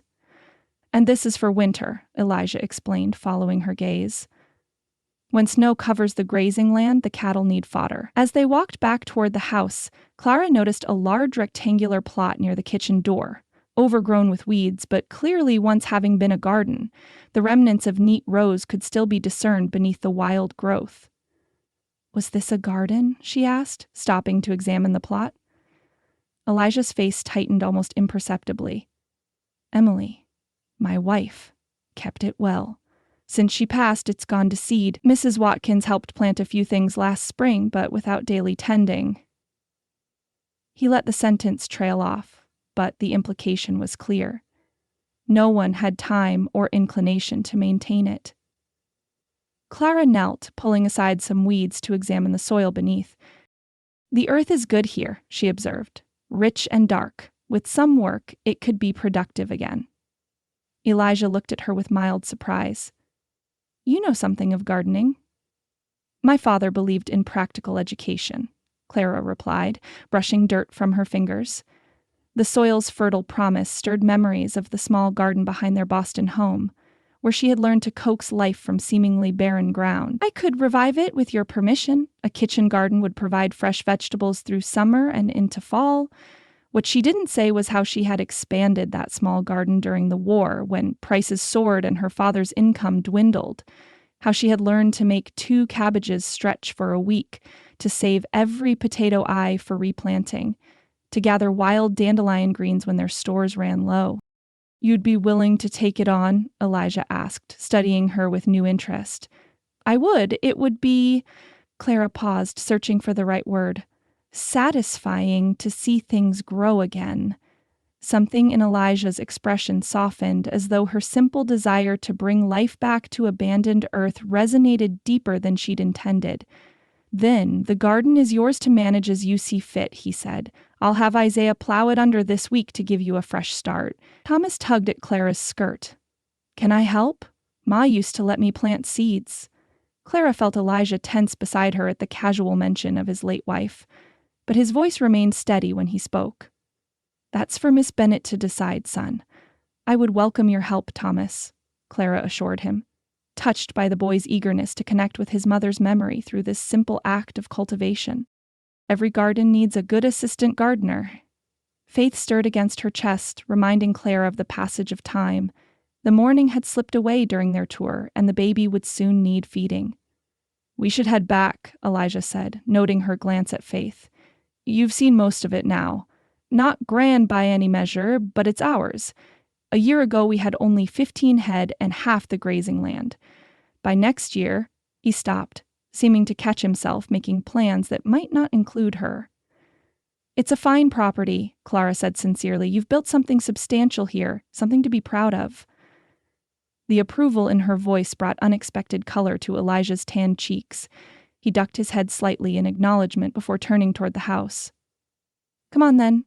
We'll get you and Faith settled, and I'll need to check on Isaiah's progress with the north fence. As they walked back, Clara found herself studying the set of Elijah's shoulders, the confident stride that spoke of a man comfortable in his own domain. This was his world, a world of physical labor and tangible results, of survival earned through daily toil, so different from the drawing rooms and academies she had known. Yet, for all its foreignness, she found herself drawn to the honest simplicity of life here. No pretense, no social niceties masking cruel judgments, just the straightforward challenge of building something from the raw materials God provided. Whether she could truly belong in such a place remained to be seen. But as Thomas slipped his small hand into hers again, chattering about helping her plant carrots and peas, Clara felt the first fragile tendril of hope taking root. The day had faded into evening. Thomas tucked into bed after much negotiation about proper bedtime hours. Faith, having been fed and changed, slept peacefully in her cradle. Clara sat in the rocking chair by the hearth, mending a tear in one of Thomas's shirts, while Elijah occupied the straight-backed chair opposite, account book open on his knee. The lamplight cast a warm glow over the scene of domestic tranquility, yet Clara could sense Elijah's restlessness in the way he repeatedly checked the same column of figures. Something was on his mind. Finally, he closed the ledger and set it aside. "We should discuss our arrangement," he said without preamble. "Best to have matters clear between us from the start." Clara set her mending in her lap, her hands suddenly unsteady. "Yes, of course." Elijah leaned forward, elbows resting on his knees, hands clasped before him, the posture of a man choosing his words with care. "I proposed a month for us to determine if we suit," he began. "That still seems sensible to me. You've traveled far based on letters alone, and I wouldn't have you commit to a lifetime without certainty." "I appreciate your consideration," Clara replied, her throat unexpectedly tight. Despite the practicality of their potential union, having it laid out so plainly made her heart beat faster with a mixture of anxiety and something else she couldn't name. "During this time, you'll care for the household and Thomas," Elijah continued, his deep voice measured. "I'll provide for all your needs and faiths. You'll have full authority over domestic matters." He hesitated, then added, "I know Boston ways are different, but I don't expect you to be a servant. This would be your home, not a place of employment." The distinction touched her. "Thank you for clarifying that." Elijah nodded, his gaze steady. "If, after a month, we find the arrangement satisfactory, we would marry. If not—" He paused. "I would ensure your safe return to Boston, or wherever you wished to go." Clara's fingers tightened on the shirt in her lap. "That's most generous." "It's only fair." Elijah shifted in his chair, his discomfort with such personal discussion evident in the set of his shoulders. "I should be clear about my expectations in marriage." Clara held her breath, uncertain what would follow. "I don't seek romance," he said bluntly. "Emily and I had that, and God saw fit to take her. What I need is a partner, someone to help raise Thomas right, to make this house a proper home again." His gaze was direct, but not unkind. "I can offer security, respect, and faithfulness. I believe that's a foundation that can support contentment, if not passion." Heat rose to Clara's cheeks at his frank assessment, but she appreciated his honesty. "Those are worthy goals," she said softly. "Passion fades, but respect endures." Something flickered in Elijah's eyes. Surprise, perhaps, at her lack of feminine protestations about love. But she had long since abandoned girlish dreams of romance. Her brief encounter with passion had left her with a child and a ruined reputation. Security and respect seemed a far more valuable currency. "There's something else," Elijah said, changing direction. "Silver Creek has no school teacher at present. Miss Winters, who taught here previously, left to marry last fall. The children have had only sporadic instruction since." Clara straightened, her interest piqued. "There's a school, then?" "A small one, just off the main street. Nothing grand. One room with benches and a stove. About 20 children of various ages, when all attend." He studied her with newfound curiosity. "Your letters mention teaching experience." "Yes, I taught at Boston Girls Academy for 3 years, Clara confirmed, warming to the subject she knew best. "Literature, mathematics, and natural philosophy for the older girls, basic subjects for the younger ones." For the first time since her arrival, Clara saw genuine approval in Elijah's eyes, unmixed with caution or reservation. "That's a considerable qualification. Most frontier teachers have little formal training themselves. Teaching is my calling, Clara said simply. I've missed it these past months. Elijah leaned back in his chair, regarding her thoughtfully. The town council would need to approve any appointment, but with your background, I doubt they'd hesitate. The position pays modestly. Most families contribute what they can, either in cash or goods. Clara's mind raced with the possibility. Teaching, again, would give her purpose beyond domestic duties, a way to contribute to their new community. But what of faith? And my responsibilities here? We could work around it, Elijah suggested, his tone indicating he'd given this some thought. The school day runs from 9 until 3, with summers free for planting and harvest. Isaiah's wife Mary could watch Faith while you teach. She's been hoping for children of her own. A shadow crossed his face. And if, when we marry, Faith would be my responsibility as much as yours? The simple statement, so matter-of-fact yet so profound in its implications, caught Clara off guard. Elijah was offering not just marriage, but full acceptance of a child he believed to be her niece. The weight of her deception pressed heavier on her conscience. You would do that? She asked, her voice barely above a whisper. Take on Faith as your own? Elijah's brow furrowed as though confused by her question. That's what marriage means, isn't it? Taking on each other's burdens and blessings alike. He shifted uncomfortably, unused to expressing such sentiments. Besides, Thomas is taken with her already. He's always wanted a sibling. Clara blinked rapidly against the unexpected sting of tears. This man, this stranger who had invited her into his home based on letters and necessity, was offering Faith the legitimacy and protection she had crossed a continent to secure. And here she sat, repaying his generosity with lies. You're very kind, she managed, setting aside her mending lest he notice her trembling hands. Not kind. Practical, Elijah stood, signaling an end to the conversation that had clearly stretched the limits of his comfort with personal disclosure. Think about the teaching position. The town would benefit from someone with your skills. Clara nodded, not trusting her voice for more. Elijah moved toward the door, then paused, looking back at her with an expression she couldn't quite decipher. You did well today, he said quietly. Thomas hasn't talked so much in a long time, and the flapjacks were a treat we won't soon forget. With that simple acknowledgement, he bid her good night and retreated to his bedroom at the far end of the hall, leaving Clara alone with her thoughts and the soft crackle of the dying fire. She sat motionless in the rocking chair, Elijah's words echoing in her mind. Taking on each other's burdens and blessings alike. Would he be so generous if he knew Faith was not her niece, but her daughter, that the child he offered to claim as his own was the product of her fall from virtue? The secret that had seemed necessary in Boston now felt like a stone in her stomach, growing heavier with each kindness Elijah showed her, yet the alternative, confession and likely rejection, was unthinkable. She had come too far, risked too much. Clara rose slowly and moved to check on Faith, watching the baby's peaceful slumber in the cradle Elijah had so carefully assembled. 1 month to prove herself worthy of the life he offered. 1 month to build enough trust that perhaps, someday, the truth might be told without destroying everything. She trailed her fingers gently over Faith's downy head. Sleep well, little one, she whispered. We're safe here, for now at least. But as Clara prepared for bed, she wondered if safety built on deception was any real safety at all. Chapter 5. Town Introductions. Clara's fingers trembled as she fastened the tiny pearl buttons on Faith's christening gown. The delicate white fabric, yellowed slightly with age, had been packed away in her trunk, one of the few treasured items she'd brought from Boston.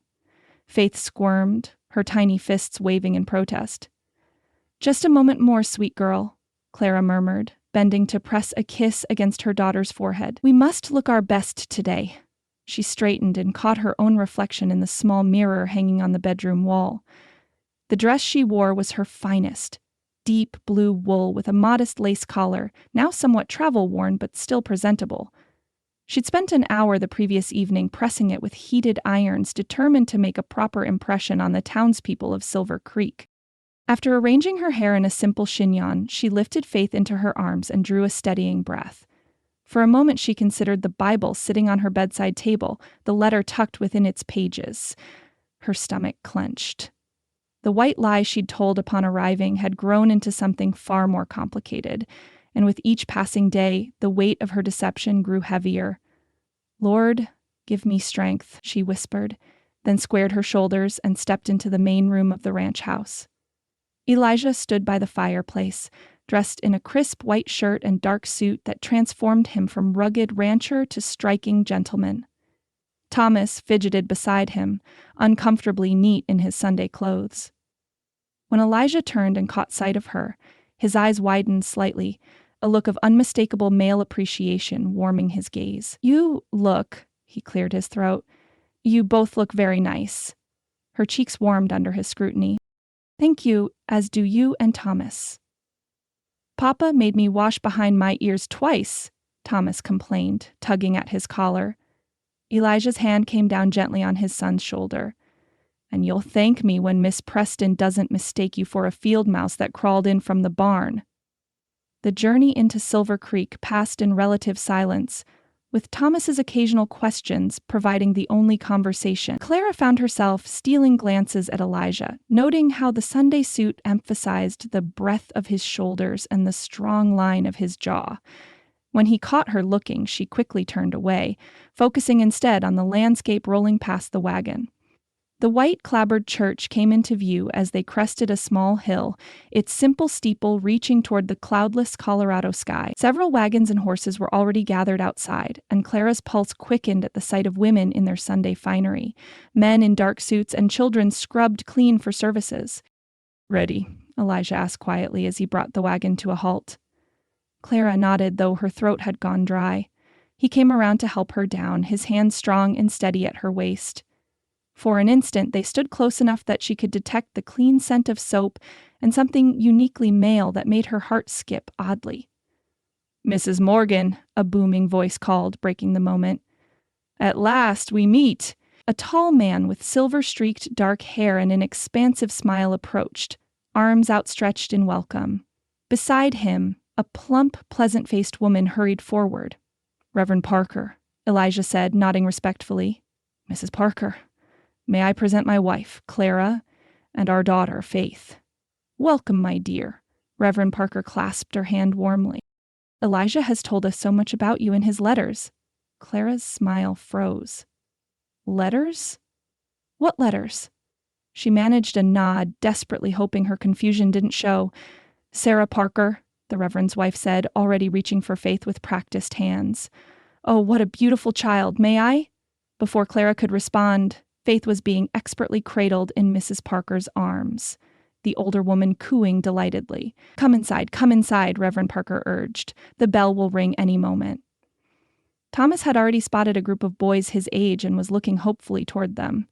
Elijah bent down. "You may join them after you greet Mrs. Preston properly."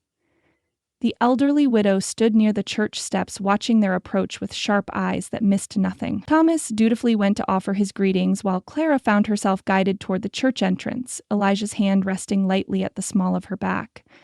Inside, the small church was filling rapidly. Clara felt the weight of curious stares as Elijah led her to a pew midway down the aisle. Whispers followed in their wake, some welcoming, others speculative. She kept her chin up, though her cheeks burned under the scrutiny. Mrs. Parker returned Faith just as the service began, and Clara focused on the comfort of her daughter's warm weight in her arms. The congregation rose to sing a familiar hymn, and Clara joined in, finding solace in the familiar words even as her mind whirled with questions about the letters Elijah had supposedly written. Reverend Parker's sermon centered on the biblical story of Ruth, whose loyalty to her mother-in-law Naomi had led her to abandon her homeland for a strange country. As he spoke of Ruth's faithfulness and commitment, Clara felt a knot forming in her stomach. She couldn't bring herself to meet Elijah's eyes, though she sensed him glancing at her more than once. "Whither thou goest, I will go," the Reverend quoted. "Where thou lodgest, I will lodge. Thy people shall be my people, and thy God my God." Each word fell like a stone on Clara's conscience. What would these good people think if they knew the truth? That she wasn't Elijah's long-awaited bride at all, but an imposter who had stepped into another woman's life out of desperate necessity? The remainder of the service passed in a blur. When it ended, Clara found herself swept into a flurry of introductions as the congregation filed outside into the bright sunshine. "Mrs. Morgan, how delightful to finally meet you," a thin woman with an elaborate bonnet said, her smile not quite reaching her eyes. "Abigail Hargrove, my husband owns the Mercantile." "A pleasure," Clara responded, shifting Faith to her other arm. Mrs. Hargrove's gaze swept over Clara's dress, lingering on the slightly frayed cuff. "Boston, I understand? Quite the change from city life."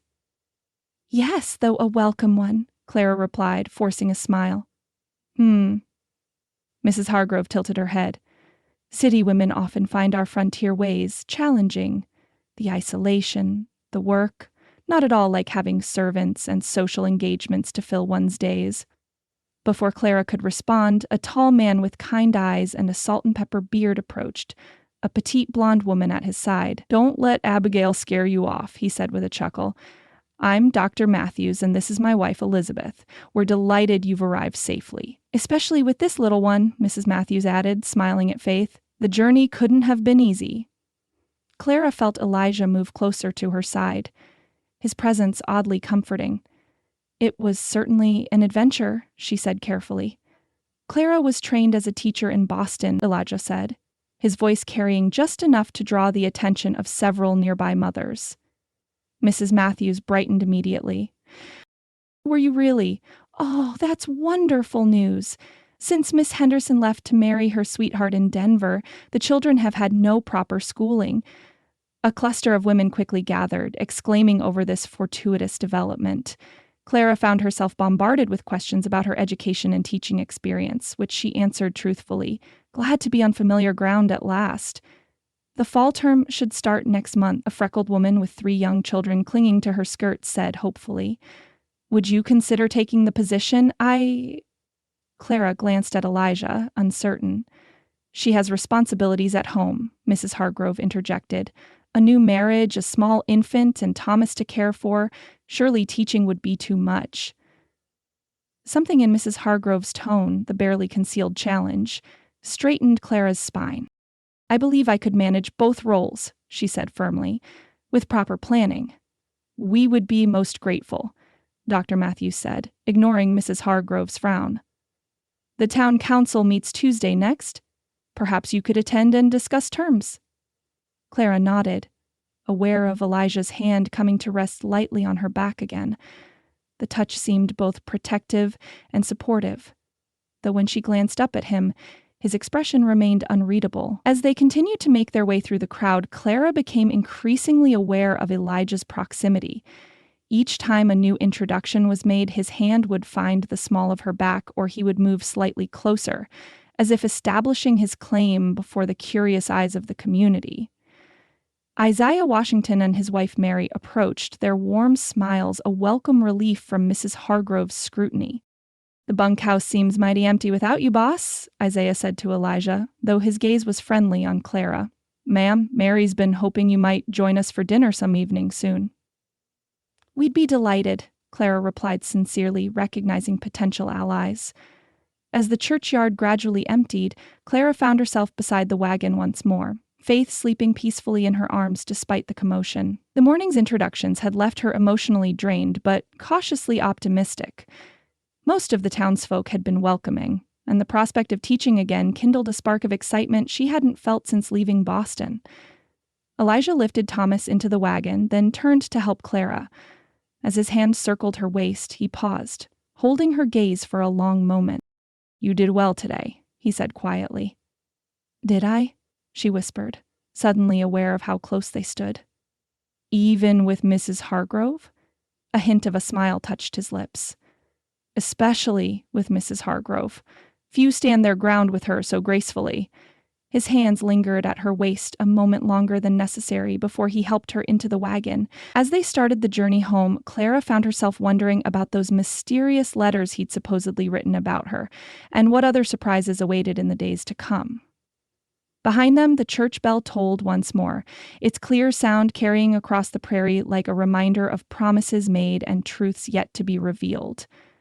Clara's fingers trembled as she fastened the tiny pearl buttons on Faith's christening gown. The delicate white fabric, yellowed slightly with age, had been packed away in her trunk, one of the few treasured items she'd brought from Boston. Faith squirmed, her tiny fists waving in protest. "Just a moment more, sweet girl," Clara murmured, bending to press a kiss against her daughter's forehead. "We must look our best today." She straightened and caught her own reflection in the small mirror hanging on the bedroom wall. The dress she wore was her finest. Deep blue wool with a modest lace collar, now somewhat travel-worn but still presentable. She'd spent an hour the previous evening pressing it with heated irons, determined to make a proper impression on the townspeople of Silver Creek.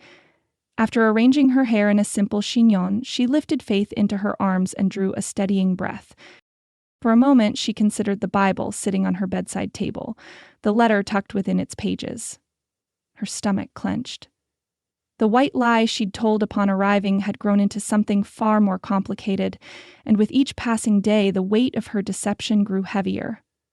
"Lord, give me strength," she whispered, then squared her shoulders and stepped into the main room of the ranch house. Elijah stood by the fireplace, dressed in a crisp white shirt and dark suit that transformed him from rugged rancher to striking gentleman. Thomas fidgeted beside him, uncomfortably neat in his Sunday clothes. When Elijah turned and caught sight of her, his eyes widened slightly, a look of unmistakable male appreciation warming his gaze. "You look," he cleared his throat, "you both look very nice." Her cheeks warmed under his scrutiny. "Thank you, as do you and Thomas." "Papa made me wash behind my ears twice," Thomas complained, tugging at his collar. Elijah's hand came down gently on his son's shoulder. "And you'll thank me when Miss Preston doesn't mistake you for a field mouse that crawled in from the barn." The journey into Silver Creek passed in relative silence, with Thomas's occasional questions providing the only conversation. Clara found herself stealing glances at Elijah, noting how the Sunday suit emphasized the breadth of his shoulders and the strong line of his jaw. When he caught her looking, she quickly turned away, focusing instead on the landscape rolling past the wagon. The white clapboard church came into view as they crested a small hill, its simple steeple reaching toward the cloudless Colorado sky. Several wagons and horses were already gathered outside, and Clara's pulse quickened at the sight of women in their Sunday finery, men in dark suits, and children scrubbed clean for services. "Ready?" Elijah asked quietly as he brought the wagon to a halt. Clara nodded, though her throat had gone dry. He came around to help her down, his hands strong and steady at her waist. For an instant, they stood close enough that she could detect the clean scent of soap and something uniquely male that made her heart skip oddly.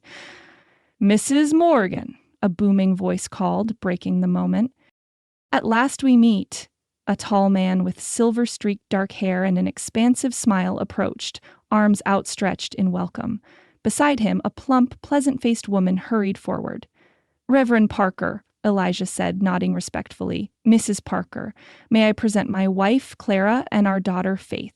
Welcome, my dear." Reverend Parker clasped her hand warmly. "Elijah has told us so much about you in his letter." Clara's smile froze. "Letters? What letters?" She managed a nod, desperately hoping her confusion didn't show. "Sarah Parker," the Reverend's wife said, already reaching for Faith with practiced hands. "Oh, what a beautiful child, may I—" Before Clara could respond, Faith was being expertly cradled in Mrs. Parker's arms, the older woman cooing delightedly.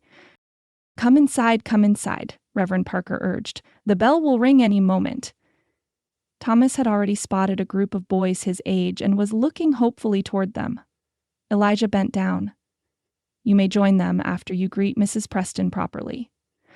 The elderly widow stood near the church steps, watching their approach with sharp eyes that missed nothing. Thomas dutifully went to offer his greetings, while Clara found herself guided toward the church entrance, Elijah's hand resting lightly at the small of her back.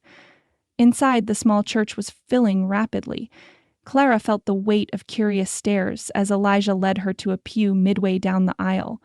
Whispers followed in their wake, some welcoming, others speculative.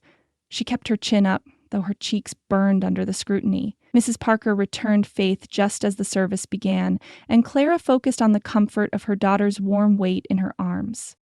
The congregation rose to sing a familiar hymn, and Clara joined in, finding solace in the familiar words even as her mind whirled with questions about the letters Elijah had supposedly written. Reverend Parker's sermon centered on the biblical story of Ruth, whose loyalty to her mother-in-law Naomi had led her to abandon her homeland for a strange country. As he spoke of Ruth's faithfulness and commitment, Clara felt a knot forming in her stomach. She couldn't bring herself to meet Elijah's eyes, though she sensed him glancing at her more than once. "Whither thou goest, I will go," the Reverend quoted. "Where thou lodgest, I will lodge. Thy people shall be my people, and thy God my God." Each word fell like a stone on Clara's conscience. What would these good people think if they knew the truth? That she wasn't Elijah's long-awaited bride at all, but an imposter who had stepped into another woman's life out of desperate necessity. The remainder of the service passed in a blur. When it ended, Clara found herself swept into a flurry of introductions as the congregation filed outside into the bright sunshine. "Mrs. Morgan, how delightful to finally meet you," a thin woman with an elaborate bonnet said, her smile not quite reaching her eyes. "Abigail Hargrove, my husband owns the mercantile." "A pleasure," Clara responded, shifting faith to her other arm. Mrs. Hargrove's gaze swept over Clara's dress, lingering on the slightly frayed cuff. "Boston, I understand? Quite the change from city life." "Yes, though a welcome one," Clara replied, forcing a smile. Mrs. Hargrove tilted her head. "City women often find our frontier ways challenging. The isolation, the work, not at all like having servants and social engagements to fill one's days." Before Clara could respond, a tall man with kind eyes and a salt and pepper beard approached, a petite blonde woman at his side. "Don't let Abigail scare you off," he said with a chuckle. "I'm Dr. Matthews, and this is my wife, Elizabeth. We're delighted you've arrived safely." "Especially with this little one," Mrs. Matthews added, smiling at Faith. "The journey couldn't have been easy." Clara felt Elijah move closer to her side, his presence oddly comforting. "It was certainly an adventure," she said carefully. "Clara was trained as a teacher in Boston," Elijah said, his voice carrying just enough to draw the attention of several nearby mothers. Mrs. Matthews brightened immediately. "Were you really? Oh, that's wonderful news. Since Ms. Henderson left to marry her sweetheart in Denver, the children have had no proper schooling." A cluster of women quickly gathered, exclaiming over this fortuitous development. Clara found herself bombarded with questions about her education and teaching experience, which she answered truthfully, glad to be on familiar ground at last. "The fall term should start next month," a freckled woman with 3 young children clinging to her skirts said hopefully. "Would you consider taking the position?" Clara glanced at Elijah, uncertain.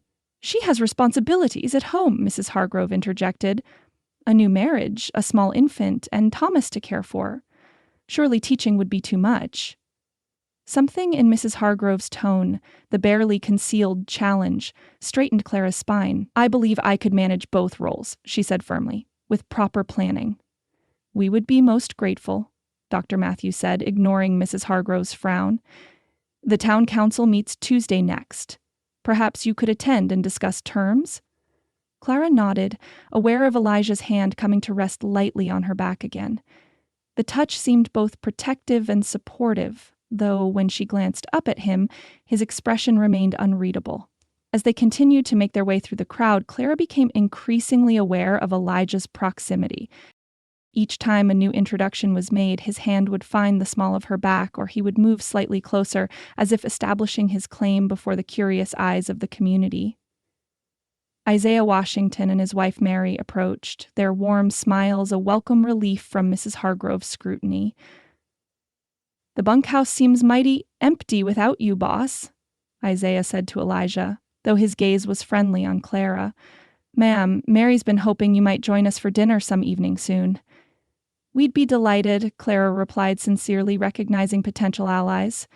As the churchyard gradually emptied, Clara found herself beside the wagon once more, Faith sleeping peacefully in her arms despite the commotion.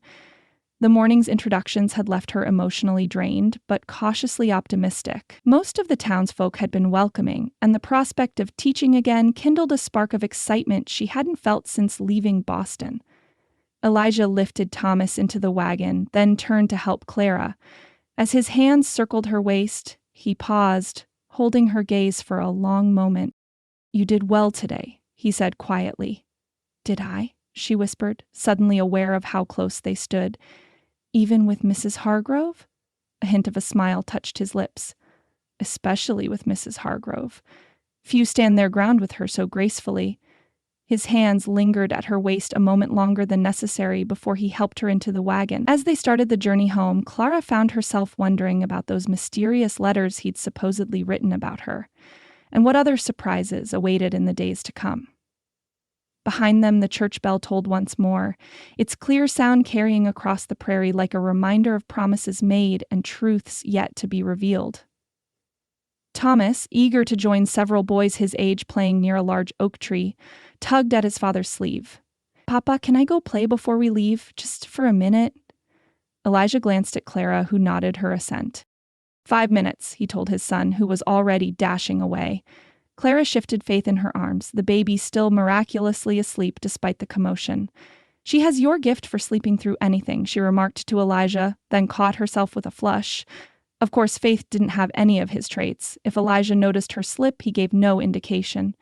He stood beside her, hat in hand, watching as several church members lingered to chat in small groups. The morning sun cast his profile in sharp relief, and Clara found herself studying the strong line of his jaw, the slight furrow between his brows that never quite disappeared. A sudden wail pierced the air. Clara's head snapped toward the sound, recognizing Thomas's cry instantly. Without thinking, she passed Faith to Elijah and hurried toward the oak tree where Thomas sat on the ground, clutching his knee. "I fell," he sobbed as she knelt beside him, heedless of her good dress against the dusty earth. "It hurts, Miss Clara. Let me see, sweetheart." She gently moved his hands away. The knee of his pants had torn, revealing an angry scrape already beating with blood. Clara extracted her handkerchief from her sleeve and dabbed carefully at the wound. "Do you know what my father used to tell me when I fell?" she asked, keeping her voice light as she worked. Thomas shook his head, his sobs quieting to sniffles. He said, "Brave explorers always carry maps of their adventures on their skin." She smiled, gently cleaning the scrape. "Each scar is a story, a place you've been that made you stronger." "Like a treasure map?" Thomas asked, his eyes widening with interest. "Exactly like a treasure map." Clara nodded, producing a small peppermint stick from her pocket, a treat she'd been saving. "And brave explorers get rewards for their discoveries." Thomas accepted the candy with a watery smile, his injury already forgotten in childish resilience. "Well, isn't that touching?" Mrs. Hargrove's voice came from behind them, tinged with something that wasn't quite approval. "Though perhaps a mother's comfort is what the boy truly needs, not just clever stories." Clara stiffened but kept her focus on Thomas, helping him to his feet. "Thomas clearly needs a mother's care," Mrs. Hargrove continued, addressing several nearby women who had stopped to watch. "Not just a teacher with fanciful ideas." Her emphasis on the word teacher made it clear what she thought of Clara's earlier interest in the position. Clara rose slowly, brushing the dust from her skirt. Before she could formulate a response that wouldn't betray her rising temper, Elijah stepped forward, Faith still cradled expertly in one arm. "Mrs. Hargrove," he said, his voice carrying the quiet authority that seemed to command attention without effort. "Miss Bennet excels at both." His simple declaration, spoken without heat but with unmistakable finality, created a momentary hush. Mrs. Hargrove's mouth tightened, but even she seemed reluctant to challenge him directly. "Well," she finally said with a thin smile, "how fortunate for you all." With a nod that barely qualified as polite, she turned and walked toward her waiting husband. The small audience dispersed, and Clara found herself looking up at Elijah with surprised gratitude. She reclaimed Faith from his arms, their hands brushing in the exchange. "Thank you," she said quietly as they walked back to the wagon. Thomas, recovered completely, skipped ahead of them, the peppermint stick clutched triumphantly in his hand. "No need for thanks," Elijah replied, his gaze fixed ahead. "I spoke only truth." The simplicity of his words, delivered without expectation of acknowledgement, touched something deep within Clara. Their eyes met briefly as he helped her into the wagon, and the quiet understanding that passed between them sent a flutter through her chest. Something beyond gratitude, something both frightening and exhilarating. As the wagon rolled away from the church, Clara found herself stealing glances at Elijah's profile, wondering what other truths lay behind his stoic exterior, and why the thought of discovering them made her heart beat so strangely in her chest.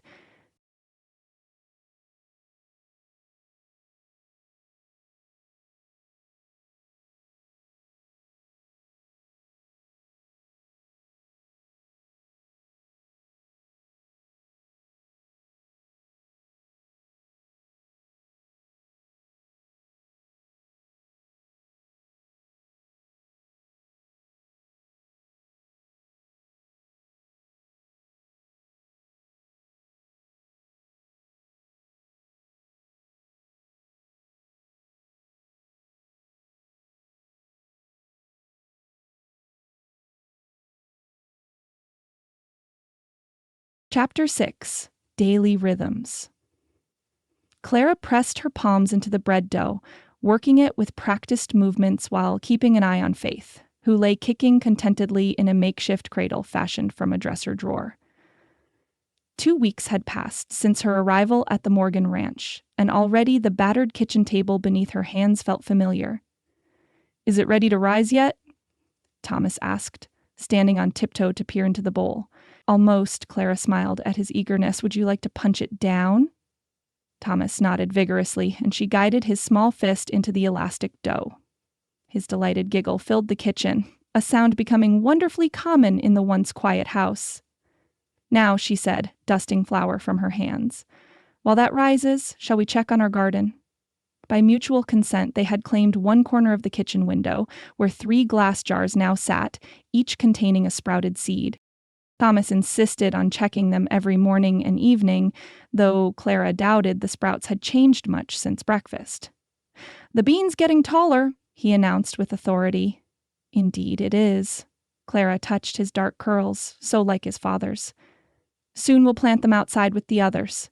She glanced through the window toward the patch of earth they'd been cultivating together. What had once been a neglected plot was now neatly furrowed with rows of vegetable seeds. Thomas had proven to be an enthusiastic, if occasionally overzealous, gardening assistant, and the work gave structure to their mornings. After settling Faith in her cradle for a nap, Clara resumed her ongoing mission to bring order to the Morgan household. She had begun cautiously, not wanting to overstep, but when Elijah raised no objections to her first tentative improvements, she'd grown bolder. The main room now boasted furniture arrangements that created distinct areas for dining and relaxation.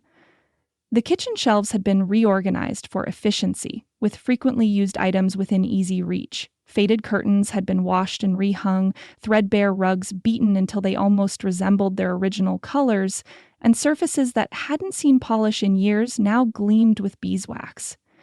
Clara hummed softly as she moved about the house, following the rhythm of chores she'd established. Mornings for cooking and gardening, midday for cleaning and mending, afternoons for laundry or preserving or whatever task seemed most pressing. The days unfolded with a comforting predictability that soothed her frayed nerves. Yet, even as she settled into these routines, guilt continued to gnaw at her. Each improvement to the house felt simultaneously like atonement and further deception. Was she making a home or merely constructing an elaborate facade? "Miss Clara, look," Thomas called from the doorway. "Papa's coming early today." Through the window, she spotted Elijah riding toward the house, his broad-shouldered silhouette unmistakable even at a distance. Her heart quickened inexplicably, as it had begun to do whenever he returned from his long days on the range. "Quickly then," she told Tomas. "Let's have the table ready." By the time Elijah's boots sounded on the porch, the bread dough was rising beneath a clean cloth, stew bubbled in the iron pot, and the table was set for the evening meal. "You're early," Clara said as he entered, suddenly conscious of loose tendrils of hair that had escaped her bun during the day's work. "Finished the west pasture fence sooner than expected." Elijah removed his hat, his eyes taking in the domesticity of the scene before him. During these past 2 weeks, she'd noticed how he paused each evening upon entering, as if the transformed space required a moment of adjustment. "Smells good," he said, hanging his hat on the peg by the door, another of Clara's additions to bring order to the entryway that had once been littered with discarded garments. "Papa, Miss Clara let me punch the bread," Thomas announced proudly. "Did she now?" Elijah's weathered face softened as he ruffled his son's hair. "You been behaving yourself today?" Thomas nodded vigorously. "We watered the garden and checked our window seeds, and I practiced counting to 20. Impressive?" Elijah's gaze shifted to Clara, a silent question in his eyes. "He's been a tremendous help," she confirmed, turning back to the stove to hide the flush that inexplicably warmed her cheeks under his scrutiny. Their evening unfolded with the comfortable cadence that had developed over recent days. Supper was eaten at the table rather than standing over the stove, as had apparently been Elijah's bachelor habit. Conversation flowed more easily now, primarily centered on Thomas's activities or Elijah's work around the ranch. After the meal, Elijah would read from the Bible or newspaper while Clara tended to Faith and put the kitchen in order. But tonight, after Faith had been fed and settled, Clara pulled out the primer she'd discovered on a dusty shelf. "Would you like to practice your letters before bed?" she asked Thomas, who nodded eagerly. They settled on the rug before the hearth, the firelight casting a warm glow over the pages. Thomas leaned against her side as she guided his finger along the letters, his small face scrunched in concentration. "A is for apple," he recited carefully, then looked up for approval. "Very good," Clara praised. "And B?" "B is for," he frowned, thinking hard. "Bear. Excellent." She smiled at his triumphant expression.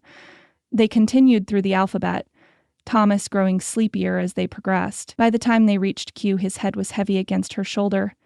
"Q is for quilt," Clara supplied softly. "Like the one you fixed from my bed?" Thomas asked drowsily. "Yes, exactly like that one." She brushed a curl from his forehead. "I think Mama would like you," he murmured, his eyes drifting closed. "Papa does. He doesn't frown so much now." Clara's breath caught, but before she could respond, Thomas had fallen asleep against her side. Carefully, she set aside the primer and gathered him into her arms. Though growing rapidly, he was still small enough to carry, and she'd learned the path to his bedroom well enough to navigate by firelight. As she turned toward the hallway, a movement in the shadows made her pause. Elijah stood in the doorway to the main room, watching them with an expression she couldn't quite decipher. How long he had been standing there, silent witness to their impromptu lesson, she couldn't guess. Their eyes met over Thomas's sleeping form.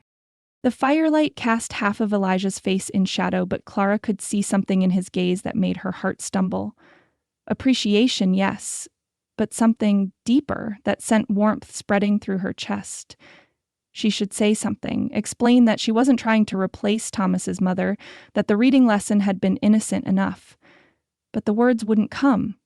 Elijah held her gaze for a moment longer, then stepped aside to let her pass with his sleeping son. As she moved past him in the narrow hallway, close enough to catch the scent of leather and pine that seemed to cling to him, he spoke so softly she almost missed it.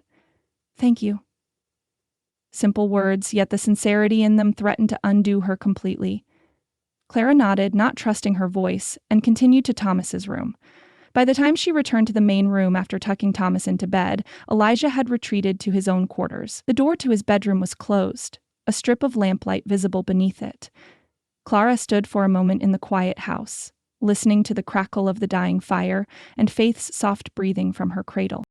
She picked up the forgotten primer from the floor, running her fingers over its worn cover. Thomas's innocent words echoed in her mind. "Papa does. He doesn't frown so much now." Clara hugged the book to her chest, torn between pride in the small domestic victories she'd achieved, and dread of the inevitable moment when her deception would be revealed. For now, though, she had given this household something it desperately needed: routine, comfort, care. Whether that would be enough when the truth came to light, she couldn't say. Clara pressed her palms into the bread dough, working it with practiced movements while keeping an eye on Faith, who lay kicking contentedly in a makeshift cradle fashioned from a dresser drawer. 2 weeks had passed since her arrival at the Morgan Ranch, and already the battered kitchen table beneath her hands felt familiar. "Is it ready to rise yet?" Thomas asked, standing on tiptoe to peer into the bowl. Almost, Clara smiled at his eagerness. Would you like to punch it down? Thomas nodded vigorously, and she guided his small fist into the elastic dough. His delighted giggle filled the kitchen, a sound becoming wonderfully common in the once quiet house. Now, she said, dusting flour from her hands. While that rises, shall we check on our garden? By mutual consent, they had claimed one corner of the kitchen window, where 3 glass jars now sat, each containing a sprouted seed. Thomas insisted on checking them every morning and evening, though Clara doubted the sprouts had changed much since breakfast. The bean's getting taller, he announced with authority. Indeed it is. Clara touched his dark curls, so like his father's. Soon we'll plant them outside with the others. She glanced through the window toward the patch of earth they'd been cultivating together. What had once been a neglected plot was now neatly furrowed with rows of vegetable seeds. Thomas had proven to be an enthusiastic, if occasionally overzealous gardening assistant, and the work gave structure to their mornings. After settling Faith in her cradle for a nap, Clara resumed her ongoing mission to bring order to the Morgan household. She'd begun cautiously, not wanting to overstep, but when Elijah raised no objections to her first tentative improvements, she'd grown bolder. The main room now boasted furniture arrangements that created distinct areas for dining and relaxation. The kitchen shelves had been reorganized for efficiency, with frequently used items within easy reach. Faded curtains had been washed and rehung, threadbare rugs beaten until they almost resembled their original colors, and surfaces that hadn't seen polish in years now gleamed with beeswax. Clara hummed softly as she moved about the house, following the rhythm of chores she'd established.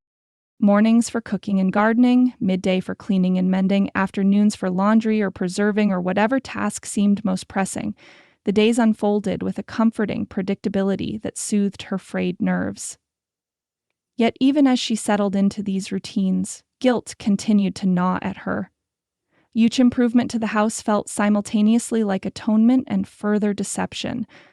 Was she making a home or merely constructing an elaborate facade? "Miss Clara, look!" Thomas called from the doorway. "Papa's coming early today." Through the window, she spotted Elijah riding toward the house, his broad-shouldered silhouette unmistakable even at a distance. Her heart quickened inexplicably, as it had begun to do whenever he returned from his long days on the range. "Quickly, then," she told Thomas. "Let's have the table ready." By the time Elijah's boots sounded on the porch, the bread dough was rising beneath a clean cloth, stew bubbled in the iron pot, and the table was set for the evening meal. "You're early," Clara said as he entered, suddenly conscious of loose tendrils of hair that had escaped her bun during the day's work. "Finished the west pasture fence sooner than expected." Elijah removed his hat, his eyes taking in the domesticity of the scene before him. During these past 2 weeks, she'd noticed how he paused each evening upon entering, as if the transformed space required a moment of adjustment. "Smells good," he said, hanging his hat on the peg by the door. Another of Clara's additions to bring order to the entryway that had once been littered with discarded garments. "Papa, Miss Clara let me punch the bread," Thomas announced proudly. "Did she now?" Elijah's weathered face softened as he ruffled his son's hair. "You been behaving yourself today?" Thomas nodded vigorously. "We watered the garden and checked our window seeds, and I practiced counting to 20. "Impressive." Elijah's gaze shifted to Clara, a silent question in his eyes. "He's been a tremendous help," she confirmed, turning back to the stove to hide the flush that inexplicably warmed her cheeks under his scrutiny. Their evening unfolded with the comfortable cadence that had developed over recent days. Supper was eaten at the table rather than standing over the stove, as had apparently been Elijah's bachelor habit. Conversation flowed more easily now, primarily centered on Thomas's activities or Elijah's work around the ranch. After the meal, Elijah would read from the Bible or newspaper while Clara tended to Faith and put the kitchen in order. But tonight, after Faith had been fed and settled, Clara pulled out the primer she'd discovered on a dusty shelf. "Would you like to practice your letters before bed?" she asked Thomas, who nodded eagerly. They settled on the rug before the hearth, the firelight casting a warm glow over the pages. Thomas leaned against her side as she guided his finger along the letters, his small face scrunched in concentration. A is for apple, he recited carefully, then looked up for approval. Very good, Clara praised. And B? B is for, he frowned, thinking hard. Bear. Excellent, she smiled at his triumphant expression. They continued through the alphabet, Thomas growing sleepier as they progressed. By the time they reached Q, his head was heavy against her shoulder. Q is for quilt, Clara supplied softly. Like the one you fixed for my bed? Thomas asked drowsily. Yes, exactly like that one. She brushed a curl from his forehead. I think Mama would like you, he murmured, his eyes drifting closed. Papa does. He doesn't frown so much now. Clara's breath caught, but before she could respond, Thomas had fallen asleep against her side. Carefully, she set aside the primer and gathered him into her arms. Though growing rapidly, he was still small enough to carry, and she'd learned the path to his bedroom well enough to navigate by firelight. As she turned toward the hallway, a movement in the shadows made her pause. Elijah stood in the doorway to the main room, watching them with an expression she couldn't quite decipher. How long he had been standing there, silent witness to their impromptu lesson, she couldn't guess. Their eyes met over Thomas's sleeping form. The firelight cast half of Elijah's face in shadow, but Clara could see something in his gaze that made her heart stumble. Appreciation, yes, but something deeper that sent warmth spreading through her chest. She should say something, explain that she wasn't trying to replace Thomas's mother, that the reading lesson had been innocent enough. But the words wouldn't come. Elijah held her gaze for a moment longer, then stepped aside to let her pass with his sleeping son. As she moved past him in the narrow hallway, close enough to catch the scent of leather and pine that seemed to cling to him, he spoke so softly she almost missed it. Thank you. Simple words, yet the sincerity in them threatened to undo her completely. Clara nodded, not trusting her voice, and continued to Thomas's room. By the time she returned to the main room after tucking Thomas into bed, Elijah had retreated to his own quarters. The door to his bedroom was closed, a strip of lamplight visible beneath it. Clara stood for a moment in the quiet house, listening to the crackle of the dying fire and Faith's soft breathing from her cradle. She picked up the forgotten primer from the floor, running her fingers over its worn cover. Thomas's innocent words echoed in her mind. Papa does. He doesn't frown so much now. Clara hugged the book to her chest, torn between pride in the small domestic victories she'd achieved and dread of the inevitable moment when her deception would be revealed. For now, though, she had given this household something it desperately needed. Routine, comfort, care. Whether that would be enough when the truth came to light, she couldn't say. The afternoon sun beat down on Clara's shoulders as she pinned one of Thomas's shirts to the clothesline. A light breeze carried the clean scent of sun-dried cotton and the distant fragrance of wildflowers. Faith lay nearby in a wicker basket Elijah had found in the barn, and that Clara had padded with a soft blanket, creating a makeshift cradle for outdoor tasks. Clara hummed softly, reaching into her basket for another damp garment. The simple rhythm of household chores had become surprisingly comforting over the past weeks. In Boston, laundry had been a dreaded, grueling task done in cramped quarters. Here, with open skies above and mountains on the horizon, even the most mundane work felt somehow transformed. She glanced at Faith, whose tiny fists waved in the air as she stared in fascination at the dancing shadows of laundry on the line. Are you helping, sweet girl? Clara smiled. Just a few more pieces, and we'll go back inside where it's cooler. As she reached for one of Elijah's work shirts, something caught her attention. A soft, ominous rattling sound that made the hair on her arms rise. Clara turned slowly, her heart nearly stopping at the sight of a thick-bodied rattlesnake slithering through the grass, heading directly toward Faith's basket. Terror froze her in place. The snake was less than 3 feet from her baby, its diamond-matted body undulating with deadly purpose. Clara's throat closed, unable to even scream as her mind raced frantically. If she moved suddenly, would it strike? If she didn't move at all, Faith would be in danger. The snake paused, its rattle buzzing more insistently as it raised its wedge-shaped head. A thunderous crack split the air. The snake's body convulsed, then lay still, its head shattered by a rifle shot that seemed to have come from nowhere. "Clara!" Elijah's voice came from behind her, followed by the sound of boots pounding across the yard. Released from her paralysis, Clara lunged for Faith's basket, snatching her daughter into her arms and backing away from the dead snake. Her legs trembled so violently she nearly collapsed before Elijah reached her side. "Are you hurt? Is Faith all right?" His voice was tight with urgency as he quickly checked them both, rifle still clutched in one hand. We're fine," Clara managed, though her voice came out as little more than a whisper. Faith, startled by the gunshot and her mother's sudden movements, began to wail. Elijah set his rifle aside and placed his hands on Clara's shoulders, steadying her. "Breathe," he instructed, his own breathing sounding none too steady. "You're safe now." Clara nodded, clutching Faith tightly to her chest as the baby's cries subsided into hiccuping sobs. She was suddenly aware of how close Elijah stood, his face just inches from her own, his eyes dark with concern as they searched hers. "I saw it from the ridge," he explained, his hand still gripping her shoulders. "I'd never have made it in time if I'd been any further out." His voice caught. "I couldn't bear if anything happened to either of you." The raw emotion in his voice made Clara's breath catch. For a moment they stood frozen, the intensity of his gaze holding her captive. Something unspoken passed between them, something that made her heart race for reasons entirely unrelated to the snake. Abruptly, Elijah stepped back, looking almost surprised by his own admission. His hands fell away from her shoulders and he cleared his throat. "I'll take care of the snake," he said, his voice returning to its usual controlled tone. "You should take Faith inside."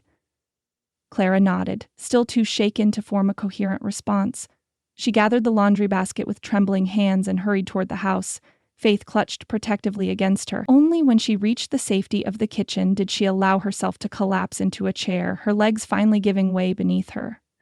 Through the window, she watched Elijah dispose of the rattlesnake's body, his movements efficient and purposeful. His words echoed in her mind. "I couldn't bear if anything happened to either of you. Not just Faith, but her as well." The thought sent a confusing mixture of warmth and guilt coursing through her. 3 days after the rattlesnake incident, a rider from town arrived with an envelope bearing the town council's seal. Clara accepted it with a puzzled frown, breaking the wax seal as the messenger headed back down the drive. "What is it?" Elijah asked, looking up from where he sat mending a bridle at the kitchen table. "It's from the town council," Clara replied, her eyes scanning the formal handwriting. "They're requesting I consider the teaching position we discussed after church. School is to start in 4 weeks, and they wish to know my decision by next Tuesday's meeting." She set the letter on the table, uncertain how to respond. The idea of teaching again kindled genuine excitement, yet her responsibilities at the ranch seemed to demand all her time and energy. "I don't see how I could possibly manage it," she murmured, more to herself than to Elijah. Elijah set aside the bridle, giving the matter his full attention. "Why not?" he asked simply. "Faith is still so young, and there's the house to manage, meals to prepare." She gestured vaguely toward the countless tasks that filled her days. "Isaiah's wife Mary could help with the house," Elijah said thoughtfully. "She's mentioned wanting more work now that their youngest is in school. But Faith—" "I could watch her while you teach," he interrupted. When Clara looked at him in surprise, he added, "The schoolhouse is only a mile from the east pasture where I work most days. You could bring her with you and I'd come by at midday." Clara stared at him, trying to envision taciturn Elijah Morgan watching over an infant during his workday. "You would do that?" A slight smile tugged at the corner of his mouth. "I managed with Thomas when he was small. Faith seems an easier temperament." Clara sank into the chair across from him, turning the unexpected offer over in her mind. "The salary would help," she admitted. "I know things have been tight." Elijah nodded, his expression turning more serious. "Clara, I've been meaning to speak with you about more permanent arrangements. This situation we've fallen into," he chose his words carefully, "it seems to be working for all of us. Thomas is happier than I've seen him since his mother passed. The house is running smoothly. Even Isaiah commented yesterday that the ranch feels like a home again." He set down the leather he'd been working and met her eyes directly. "Perhaps we should consider making this arrangement more permanent, for everyone's benefit." Clara's mouth went dry. Was he suggesting what she thought he was? Before she could find words to respond, he continued. But that's a conversation for another time. For now, I think you should accept the teaching position. You clearly miss it, and the town needs you. She nodded slowly, still processing his words about permanent arrangements. I'll write to accept then, she said finally. That night, after the house had gone quiet and both Faith and Thomas were asleep, Clara sat at the small desk in her room, journal open before her. By lamplight, she carefully recorded the day's events, her pen hesitating over the words that mattered most. I find myself in the impossible position of caring deeply for a man I am deceiving, she wrote, the confession painful even in the privacy of her journal. Elijah spoke today of permanent arrangements, and my treacherous heart leapt at the possibility. Yet with each passing day, revealing the truth becomes more impossible. He would never forgive me for the lie that brought me here. And yet, how can I continue this deception when my feelings for him grow stronger? I came seeking only shelter and safety for Faith, but I've found something I never expected. The way he looked at me today after the snake, the fear in his eyes that wasn't just for his son's well-being, but for mine. Clara set down her pen, watching a tear splash onto the page, blurring the ink. She had built a life of paper and promises, and one strong wind of truth threatened to tear it all away. The teaching position would give her purpose beyond these walls, perhaps even a measure of independence should the truth come to light. Lord help me, she wrote finally. I am falling in love with Elijah Morgan, and that may be the most dangerous thing I've done yet. She closed the journal and tucked it beneath her mattress, where her secret would remain hidden, for now. Chapter 7. Matters of the Heart. Clara bolted upright in bed, her heart pounding. A child's terrified scream pierced the night silence, sending her immediately to her feet. She grabbed her shawl from the bedpost, casting a quick glance at Faith, who, mercifully, remained asleep despite the commotion. Mama, Mama. Thomas's voice, raw with fear, carried down the hallway. Clara hurried barefoot across the cold wooden floor, following the desperate cries to Thomas's room. Moonlight spilled through the small window, illuminating the boy's small form huddled against the headboard, his face streaked with tears. Thomas, she called softly, approaching the bed. I'm here, sweetheart. He looked up, his eyes wide and unfocused. I want Mama, he sobbed, his small chest heaving. The angels took her away. Clara sat carefully on the edge of the bed, hesitant to touch him while he was still caught between nightmare and wakefulness. You've had a bad dream, she said gently. Thomas shook his head vehemently. No, I saw her. She was going up to heaven with the angels, and she couldn't take me with her. Fresh tears spilled down his cheeks. Why couldn't I go too? The raw pain in his question caught at Clara's heart. She reached for him then, and he fell against her, his small body trembling with sobs. Oh, Thomas, she whispered, stroking his dark curls.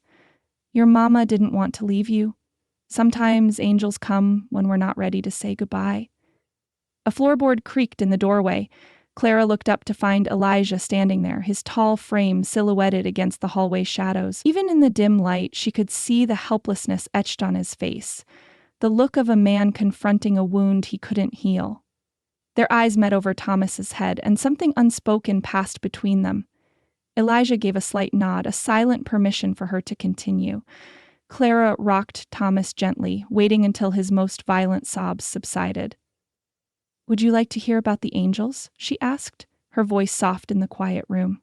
Thomas nodded against her shoulder, hiccuping slightly. Angels are God's messengers, she began, settling more comfortably on the bed with Thomas nestled against her side.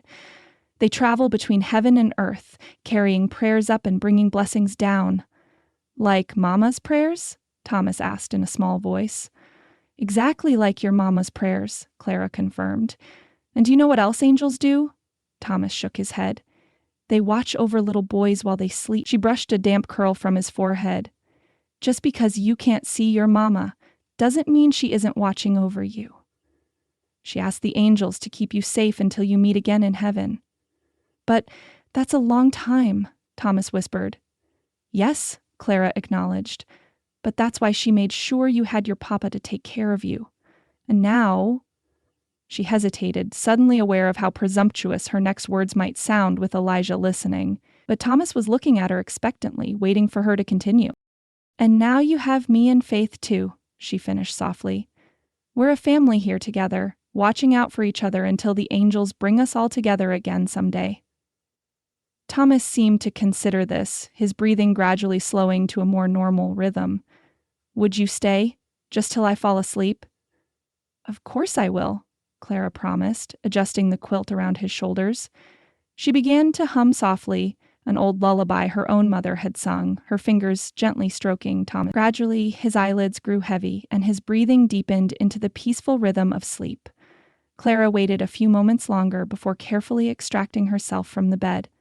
She tucked the quilt snugly around Thomas's shoulders and pressed a light kiss to his forehead. When she turned toward the door, she found that Elijah had retreated to the hallway. He stood with one shoulder against the wall, his face half in shadow as Clara quietly pulled Thomas's door nearly closed. "Thank you," he said, his voice a low rumble in the darkness. "I heard him crying out, but—" He shook his head, leaving the sentence unfinished. "Nightmares are frightening at any age," Clara offered. "It's not just that," Elijah ran a hand through his sleep-tousled hair. "When he cries for Emily, I never know what to say. How do you explain to a child why his mother isn't coming back?" The raw pain in his voice made Clara ache for him. "You're doing the best you can," she said softly. "Am I?" He straightened from the wall, his expression troubled. "Emily died when he was 3. Sometimes I think he remembers more than he should. Fragments of that day, they come back in his dreams." Clara couldn't imagine the burden Elijah carried, raising a child alone with the ghost of loss always present. Without thinking, she reached out, her hand coming to rest on his forearm in a gesture of comfort. The contact seemed to surprise them both. In the shadowed hallway, with only moonlight filtering through the window at the far end, the simple touch felt startlingly intimate. Elijah looked down at her hand, then slowly covered it with his own. For a heartbeat, they stood connected by that small point of contact. Clara could feel the warmth of his skin through the thin fabric of his shirt, the slight tremor in his fingers as they curled over hers. Something shifted in the air between them, something unspoken yet powerfully present. Then, as if suddenly recalling himself, Elijah gently released her hand. "You should get some rest," he said, his voice rougher than before. "Teaching starts tomorrow." Clara nodded, unable to find her voice as she withdrew her hand, the skin still tingling where he had touched her. "Good night, Clara," he said quietly, already turning toward his own room. "Good night," she managed to reply, though he had already disappeared into the darkness of his doorway. Clara stood alone in the hallway for a long moment, her heartbeat gradually slowing to normal. Through Thomas's partially open door, she could hear his peaceful breathing, the nightmare now forgotten in sleep. From her own room came Faith's occasional soft sounds of infant dreaming. All was quiet again. The household returned to its nighttime peace. Yet as Clara made her way back to her bed, she knew that something fundamental had changed. Not in the sleeping house, but in her own heart. Clara bolted upright in bed, her heart pounding. A child's terrified scream pierced the night silence, sending her immediately to her feet. She grabbed her shawl from the bedpost, casting a quick glance at Faith, who, mercifully, remained asleep despite the commotion. "Mama! Mama!" Thomas's voice, raw with fear, carried down the hallway. Clara hurried barefoot across the cold wooden floor, following the desperate cries to Thomas's room. Moonlight spilled through the small window, illuminating the boy's small form huddled against the headboard, his face streaked with tears. "Thomas," she called softly, approaching the bed. "I'm here, sweetheart." He looked up, his eyes wide and unfocused. "I want Mama," he sobbed, his small chest heaving. "The angels took her away." Clara sat carefully on the edge of the bed, hesitant to touch him while he was still caught between nightmare and wakefulness. "You've had a bad dream," she said gently. Thomas shook his head vehemently. "No, I saw her. She was going up to heaven with the angels, and she couldn't take me with her." Fresh tears spilled down his cheeks. "Why couldn't I go too?" The raw pain in his question caught at Clara's heart. She reached for him then, and he fell against her, his small body trembling with sobs. "Oh, Thomas," she whispered, stroking his dark curls. Your mama didn't want to leave you. Sometimes angels come when we're not ready to say goodbye. A floorboard creaked in the doorway. Clara looked up to find Elijah standing there, his tall frame silhouetted against the hallway's shadows. Even in the dim light, she could see the helplessness etched on his face, the look of a man confronting a wound he couldn't heal. Their eyes met over Thomas' head, and something unspoken passed between them. Elijah gave a slight nod, a silent permission for her to continue. Clara rocked Thomas gently, waiting until his most violent sobs subsided. "Would you like to hear about the angels?" she asked, her voice soft in the quiet room. Thomas nodded against her shoulder, hiccuping slightly. "Angels are God's messengers," she began, settling more comfortably on the bed with Thomas nestled against her side. "They travel between heaven and earth, carrying prayers up and bringing blessings down." "Like Mama's prayers?" Thomas asked in a small voice.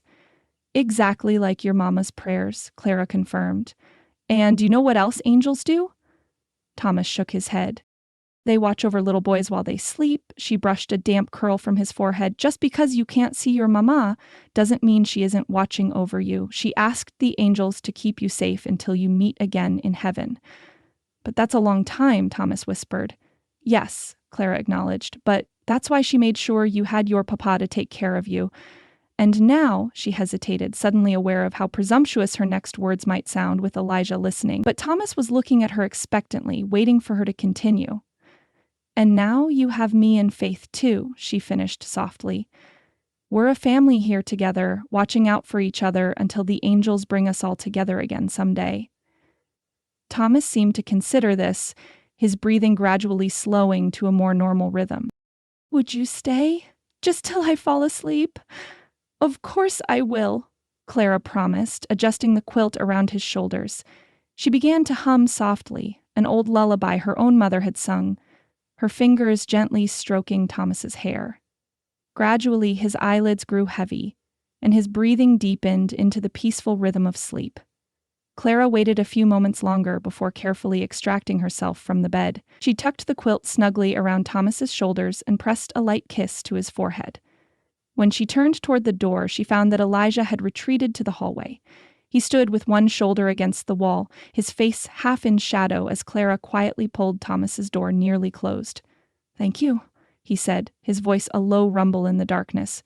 "I heard him crying out, but—" He shook his head, leaving the sentence unfinished. "Nightmares are frightening at any age," Clara offered. "It's not just that." Elijah ran a hand through his sleep-tousled hair. "When he cries for Emily, I never know what to say. How do you explain to a child why his mother isn't coming back?" The raw pain in his voice made Clara ache for him. "You're doing the best you can," she said softly. "Am I?" He straightened from the wall, his expression troubled. "Emily died when he was 3. Sometimes I think he remembers more than he should. Fragments of that day that come back in his dreams." Clara couldn't imagine the burden Elijah carried, raising a child alone with the ghost of loss always present. Without thinking, she reached out, her hand coming to rest on his forearm in a gesture of comfort. The contact seemed to surprise them both. In the shadowed hallway, with only moonlight filtering through the window at the far end, the simple touch felt startlingly intimate. Elijah looked down at her hand, then slowly covered it with his own. For a heartbeat, they stood connected by that small point of contact. Clara could feel the warmth of his skin through the thin fabric of his shirt, the slight tremor in his fingers as they curled over hers. Something shifted in the air between them, something unspoken yet powerfully present. Then, as if suddenly recalling himself, Elijah gently released her hand. "You should get some rest," he said, his voice rougher than before. "Teaching starts tomorrow." Clara nodded, unable to find her voice as she withdrew her hand, the skin still tingling where he had touched her.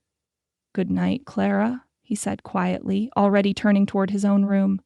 "Good night," she managed to reply, though he had already disappeared into the darkness of his doorway.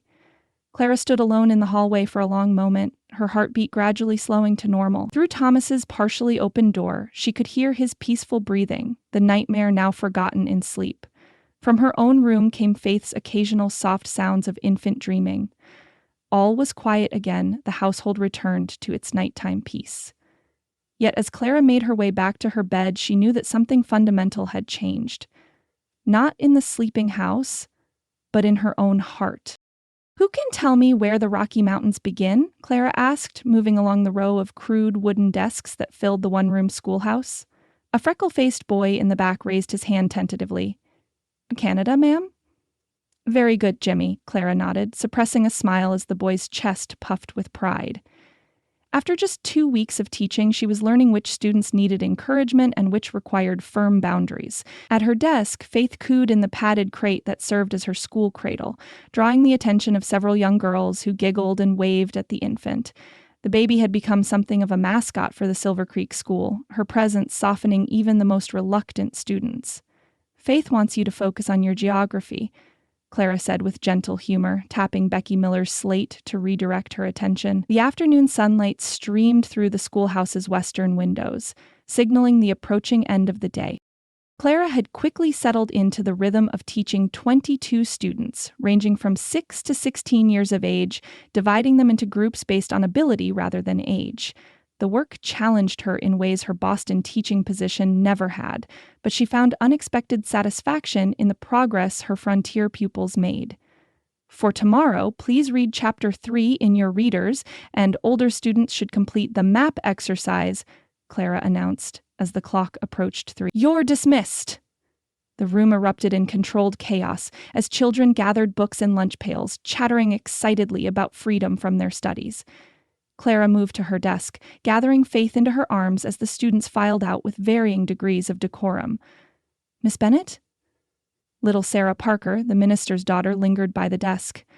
"May I hold Faith tomorrow during lunch?"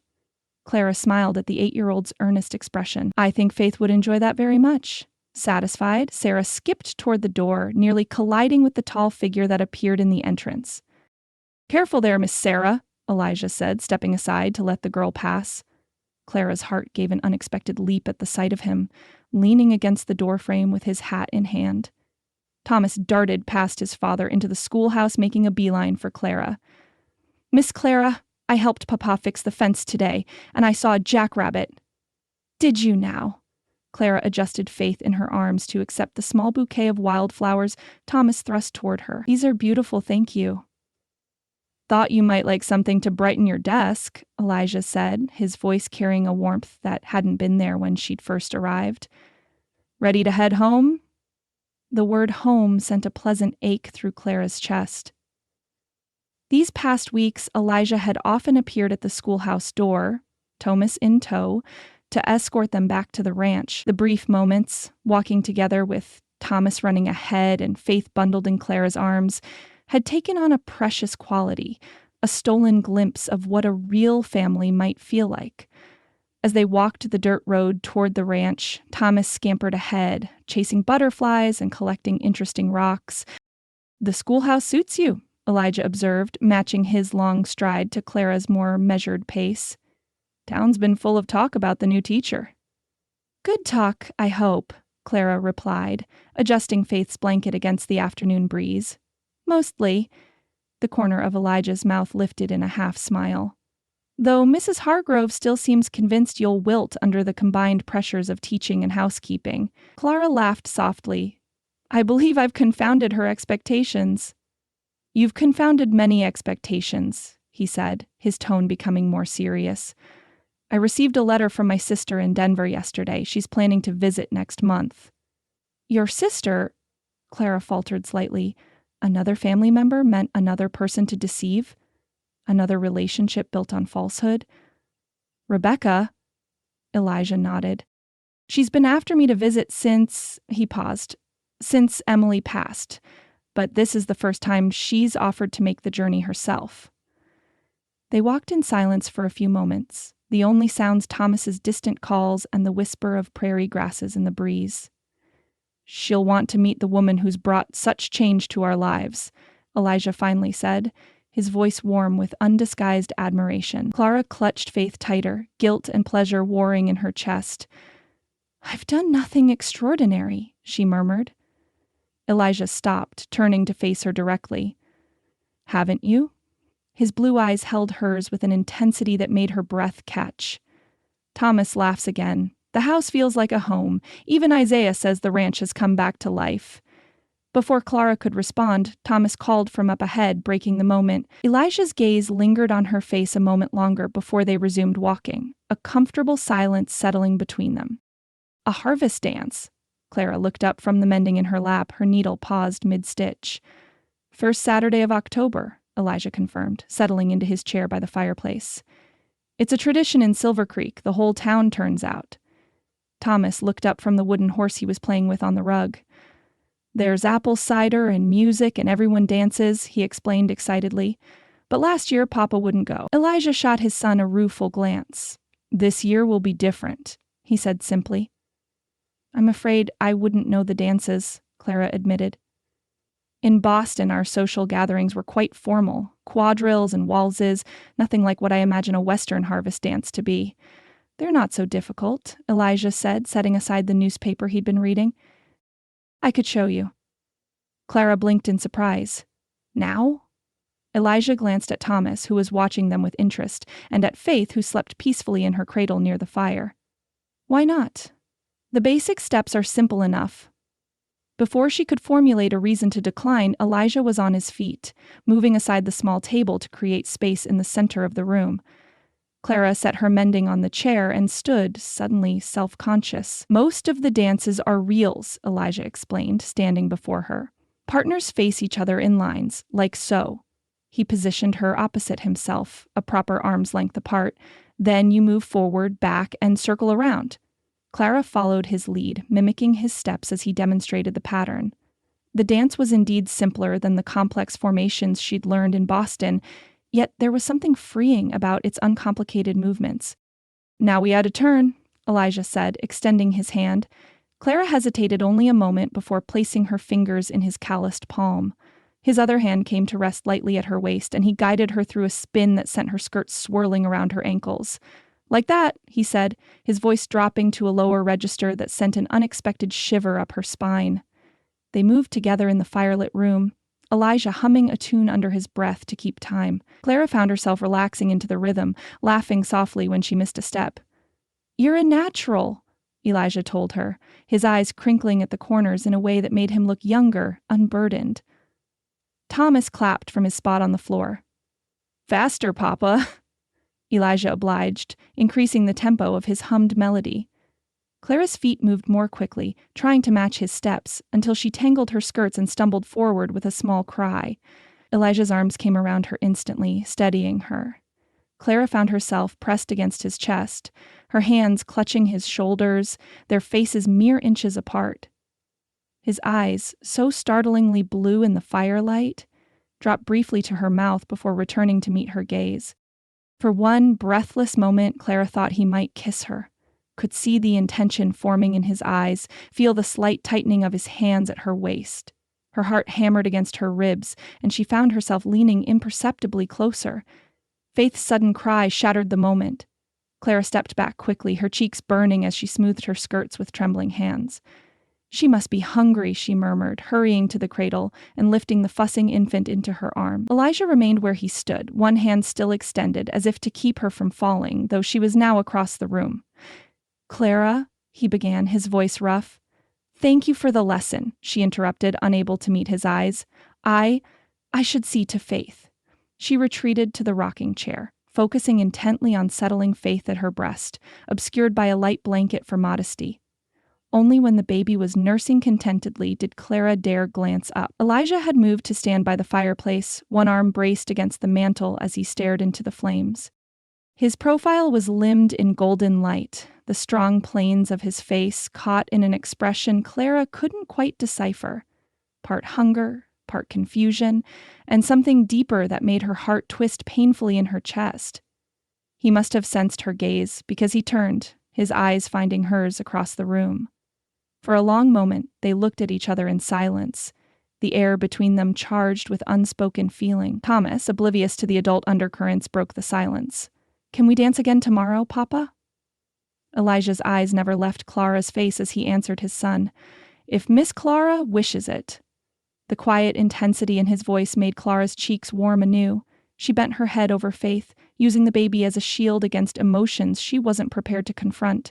not when every step closer to Elijah meant another step deeper into deception. Yet even as she reminded herself of the impossible situation, Clara knew with sudden, absolute clarity that her heart had already made its choice. Whether she could ever act on that choice was another matter entirely. Chapter 8. The Turning Point. Clara recognized Widow Preston's neat handwriting immediately, her heart quickening as she accepted the sealed envelope from the delivery boy. She fumbled in her pocket for a penny to tip him, then stood motionless in the doorway long after he'd galloped away, the letter heavy in her hand. She glanced toward the barn where Elijah and Thomas were tending to the horses, then slipped inside the house. With trembling fingers, she broke the seal and unfolded the single sheet of paper. My dear Clara, I pray this letter finds you and little Faith well in your new circumstances. Boston seems duller without your presence, though I find comfort knowing you've found safety elsewhere. I write with some urgency regarding Mr. William Hartford. He called upon me last week, inquiring after your whereabouts with particular insistence. I maintained ignorance, of course, but his manner suggested he does not believe you simply traveled to visit distant relatives, as we claimed. He mentioned your father's debts repeatedly and implied that certain arrangements had been disturbed by your departure. My dear, I fear he means to pursue you. Be watchful, and perhaps consider whether those who shelter you now should be made aware of these circumstances. A shared burden is a lighter one. With deepest affection, Augusta Preston, Clara, sank into a kitchen chair, the blood draining from her face. William had found Widow Preston. How long before he discovered the trail that led to Colorado? She read the letter again, her throat tight with fear. The arrangements Preston mentioned could only refer to William's persistent marriage proposals, offers that had become increasingly threatening as her father's gambling debts mounted and her own situation grew more desperate. Faith stirred in her cradle by the window, and Clara hastily folded the letter and tucked it into her apron pocket. She moved mechanically to check on the baby, her mind racing with implication. If William tracked her to Silver Creek, everything would unravel.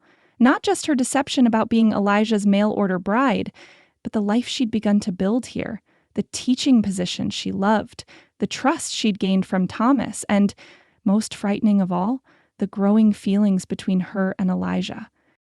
The sound of boots on the porch gave her barely enough time to compose her features before Elijah entered, Thomas chattering excitedly at his side. Miss Clara! Papa says I can help train the new foal when he's ready, Thomas announced, his face alight with excitement. That's wonderful, Clara managed, forcing a smile that felt brittle on her face. Elijah's gaze lingered on her, his brow furrowing slightly. Everything all right? Of course, she replied too quickly, just thinking about tomorrow's lessons. He didn't look convinced, but nodded and moved to wash his hands at the basin. Smells good in here.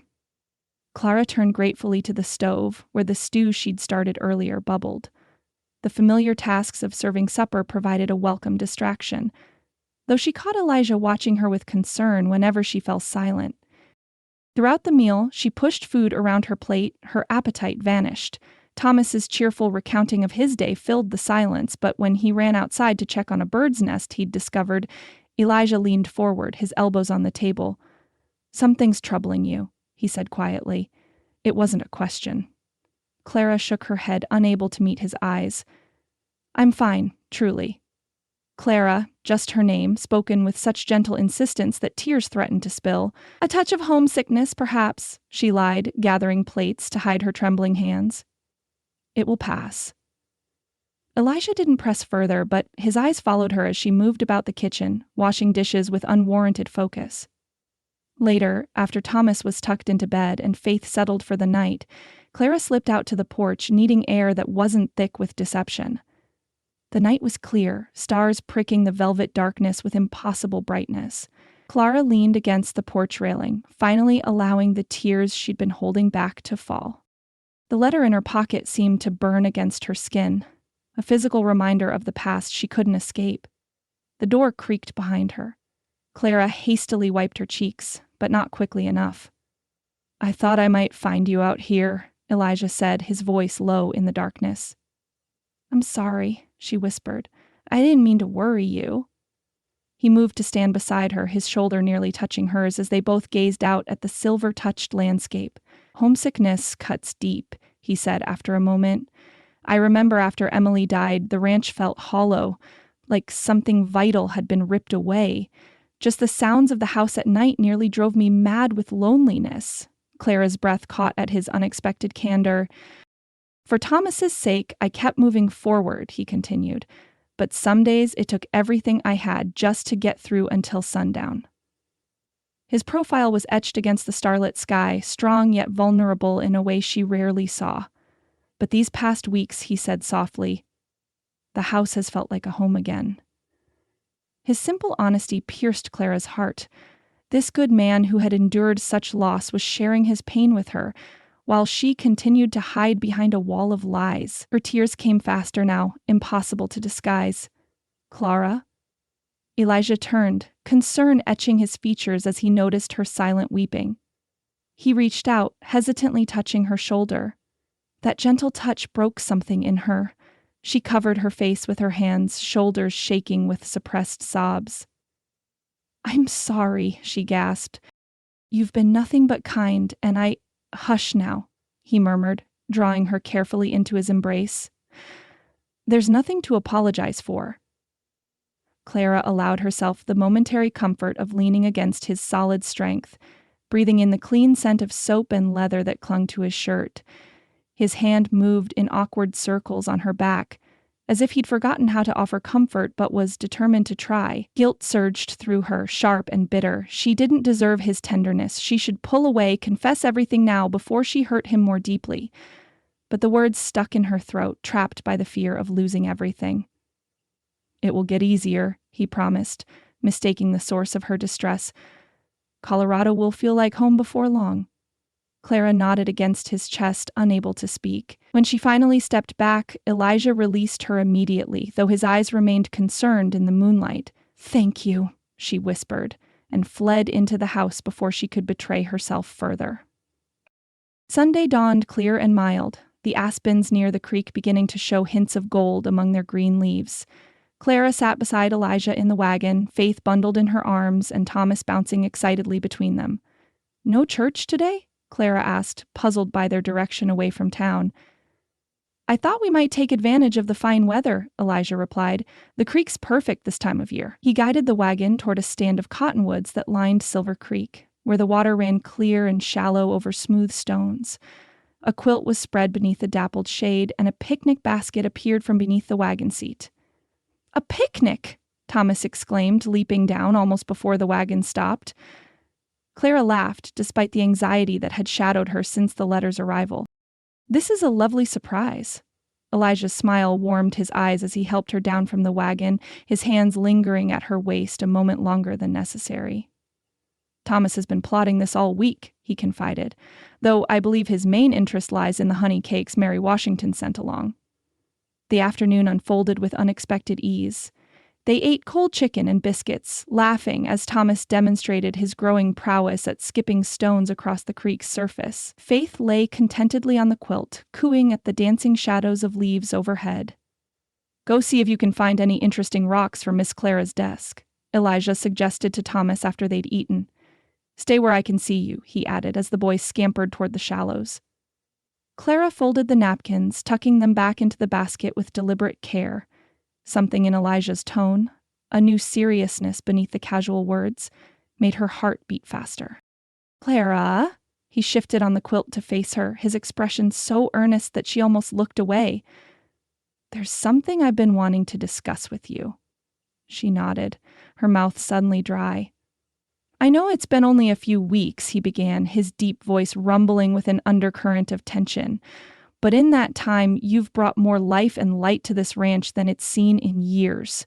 He glanced at Tomas, who was crouched by the water's edge, intent on his treasure hunt. I find myself thinking of you as part of our future. Clara's heart thundered in her chest, joy and dread warring within her as she realized what was coming. Elijah took her hand, his calloused fingers gentle against her skin. When Emily died, I thought that part of my life was over. I resigned myself to raising Tomas alone, focusing on building something he could inherit someday. His thumb traced small circles on her palm, sending shivers up her arm. I never expected to feel this way again. Elijah? She whispered, unsure whether she was pleading for him to stop or continue. I admire your strength, he pressed on, his blue eyes never leaving her face. The way you care for Faith and Thomas, your kindness to everyone you meet, the faith that guides you even when the path isn't clear. He drew a breath. I realize this may seem sudden, but I believe some things don't require years to know. Clara Bennett, would you do me the honor of becoming my wife, of making this family complete? Tears welled in Clara's eyes, spilling over before she could stop them. Everything she'd begun to hope for, to dream of in secret moments, was being offered freely, and she had no right to accept it based on the lies she'd told. Yet when she opened her mouth to confess, to tell him everything, what emerged instead was a tremulous yes. Joy transformed Elijah's face, erasing years of solitude and worry in an instant. He reached up, his calloused thumb tenderly wiping away a tear that tracked down her cheek. I believe God brought you to us, he whispered, leaning closer. Through all the uncertainty, he knew what we needed. His words were a knife to her heart, twisted by the knowledge of her deception. Yet when his lips touched hers, a kiss so gentle it was barely more than a whisper, Clara couldn't pull away. Instead, she leaned into him, memorizing the moment even as she silently prayed for forgiveness. When they parted, Elijah's smile was radiant. He glanced toward Thomas, still absorbed in his hunt for perfect stones, unaware that his life had just changed once more. When shall we tell him? Elijah asked. Tonight, Clara suggested, forcing a smile past her guilt. After he's had his supper. Elijah nodded, squeezing her hand once more before releasing it. I'll speak to Reverend Parker tomorrow about the ceremony. Unless, he added with sudden uncertainty, you'd prefer to wait? No, Clara said quickly, pushing aside the voice of conscience that screamed for her to stop this madness. I see no reason to wait.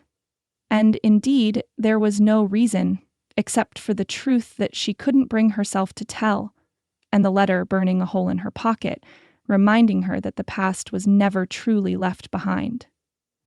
Stand still, Clara, or I'll never get these pins placed properly, Sarah Parker chided gently, a mouthful of straight pins making her words slightly muffled.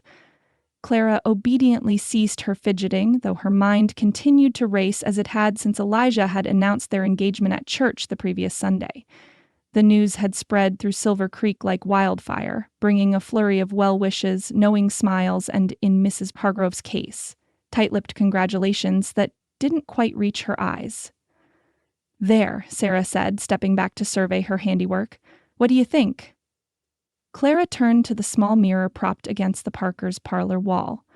The simple cream-colored dress had been Sarah's own, stored carefully in lavender-scented tissue since her wedding day. With a few alterations, it would fit Clara perfectly. The modest neckline, trimmed with lace that had yellowed slightly with age, the sleeves tapering to points at her wrists, the bodice snug but not restrictive.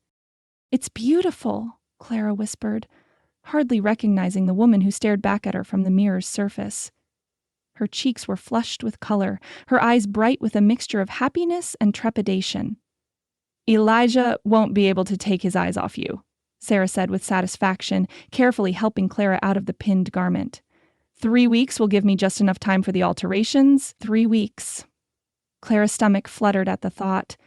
In 21 days, she would stand before God and the entire community, pledging herself to Elijah based on a foundation of lies. The joy of their engagement was perpetually shadowed by the knowledge that she wasn't who he believed her to be. Not his intended bride, not even Clara Bennett, if the truth were fully told. What is it, dear? Sarah asked, noting Clara's sudden stillness. Second thoughts? No, Clara replied quickly. Too quickly, perhaps. It's just... She hesitated, searching for a truth she could safely share. Emily, I can't help thinking of her. Sarah's face softened with understanding as she hung the wedding dress carefully on a standing rack. That's natural, I think. Everyone speaks so highly of her, Clara continued, slipping her everyday dress back over her head. She sounds like she was a remarkable woman, and She stopped, smoothing the fabric over her hips with nervous hands. I worry about measuring up to her memory. Sarah sank into a nearby chair, patting the seat beside her. When Clara joined her, the minister's wife took her hands in a warm, firm grip. Let me tell you something about love and loss, she said gently. When Robert and I lost our firstborn son, I thought my heart would never heal. For months, I couldn't look at another baby without feeling physical pain. Her eyes grew distant with remembered grief. When I found myself expecting again a year later, I was terrified not just of another loss, but of loving another child, as if doing so would somehow betray my firstborn's memory. Clara squeezed Sarah's hands, moved by this unexpected confidence. What I learned, Sarah continued, is that love isn't about replacing what was lost, but building something new. Emily will always be Thomas's mother and a part of Elijah's past, but you, Clara, are his future. Her eyes were kind, but direct. Don't try to be Emily, be yourself, the woman Elijah has chosen to love now. The simplicity and wisdom of Sarah's words brought tears to Clara's eyes. If only her situation were so uncomplicated, she thought with a fresh wave of guilt. Now, Sarah said briskly, rising to her feet, we have a wedding to plan. Reverend Parker has offered our home for the ceremony as it's larger than the schoolhouse and more comfortable than the church in this autumn weather. Clara nodded gratefully, allowing herself to be drawn into discussions of flowers and refreshments, though her mind repeatedly strayed to the letter hidden in her trunk back at the ranch. Each day that passed without a confession made the eventual reckoning more difficult to imagine. Yet when she returned to the ranch that evening, the sight that greeted her pushed these concerns temporarily aside. Thomas sat on the porch steps, clearly waiting for her return, his face lighting up as Elijah helped her down from the wagon. Did you get your wedding dress? He asked eagerly, bouncing on his toes. It needs some adjustments, Clara answered, smiling at his enthusiasm. But yes, Mrs. Parker is helping me with it. Is it pretty? Papa said you'll be the prettiest bride in all of Colorado. Clara's eyes met Elijah's over Thomas's head, her cheeks warming at the admiration plainly visible in his gaze. Your father is very kind to say so. It's not kindness if it's true, Elijah said quietly, the corners of his eyes crinkling with a smile that made her heart turn over. Thomas tugged at her hand, drawing her attention back to him. I made something for you, he announced importantly, for the wedding. Did you? I can't wait to see it. It's a secret, Thomas informed her solemnly. But I'll give you a hint. It's for your hair. Clara knelt to his level, touched by his earnest excitement. That's a wonderful hint. I'm sure I'll love it. Thomas nodded, then suddenly flung his arms around her neck in a fierce hug. I'm glad you're marrying Papa, he whispered against her ear. I always wanted a mama again. Emotion closed Clara's throat as she returned his embrace, her eyes meeting Elijah's above his son's dark curls. The naked vulnerability in Elijah's expression nearly undid her. I'm glad too, she managed, her voice thick with unshed tears. That night after supper, as Clara read a story to Thomas by the fireplace with Faith sleeping in her cradle nearby, the boy leaned against her side with the comfortable familiarity that had developed between them. Mama Clara, he murmured sleepily as the story ended, the words slipping out as naturally as breathing. Can we have pancakes for breakfast tomorrow? Clara's hand stilled on the book cover, her heart seeming to pause along with it. Across the room, Elijah had looked up sharply from his leather work, his eyes finding hers with an unspoken question.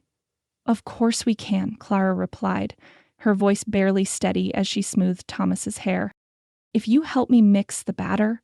The boy nodded, already half asleep against her shoulder, unaware of the momentous threshold he'd just crossed with those two simple words. Later, after Thomas had been carried to bed, Elijah found Clara on the porch, watching the stars emerge in the darkening sky. He's never called anyone that since Emily, Elijah said quietly, coming to stand beside her, not even when his Aunt Rebecca visited. Clara nodded, unable to speak past the knot in her throat. Does it trouble you? He asked, uncertainty threading his voice. No, she whispered, finally finding her voice. No, it's an honor I'm not sure I deserve. Elijah turned to face her, one hand coming up to gently tuck a strand of hair behind her ear. You deserve that and more, he said, his voice low and certain. You've given him something I couldn't for all my trying. The tenderness in his touch, the sincerity in his words. Clara felt herself balanced on a knife's edge between truth and deception. She longed to confess everything, to cleanse her conscience before taking vows before God. Yet the thought of losing this, Elijah's touch, Thomas's trust, the life they were building, terrified her beyond reason. 3 weeks seemed so far away, Elijah murmured, his fingers tracing the line of her jaw with exquisite gentleness. It will pass quickly, Clara replied, leaning slightly into his touch despite herself. His lips brushed hers, a kiss as light as a promise, before he stepped back, ever mindful of propriety even in their semi-private engagement. Good night, Clara, he said softly. Dream of our future. As she watched him disappear into the house, Clara sent up a silent, desperate prayer. Please, Lord, don't let my past destroy what we've found. Give me the courage to tell him everything, and the miracle of his forgiveness when I do. Chapter 9. Shadows from the Past. Clara guided her students through their geography lesson, pointing to the large wall map of the United States with her wooden pointer. And who can tell me which states border the Mississippi River? Several hands shot up, the children eager to demonstrate their knowledge. Clara smiled, calling on Jimmy Miller, who had been struggling with geography but studying diligently. Minnesota, Wisconsin, Iowa, Jimmy began, counting off on his fingers with determination. A movement outside the schoolhouse window caught Clara's attention. A man stood beneath the large oak tree across the yard, his city attire marking him as a stranger to Silver Creek. Something about his posture, the confident set of his shoulders, the tilt of his head, sent a chill of recognition through her before she could even make out his features. Very good, Jimmy, she said automatically, though she'd barely registered the rest of his answer. Sarah, would you continue naming the states, please? Clara moved toward her desk, keeping her face turned from the window as panic rose in her throat.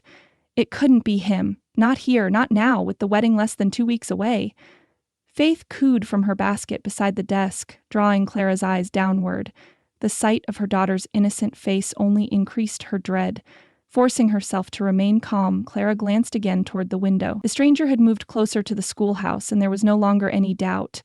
William Hartford stood watching, his handsome face set in the same expression of calculated patience she remembered all too well from Boston.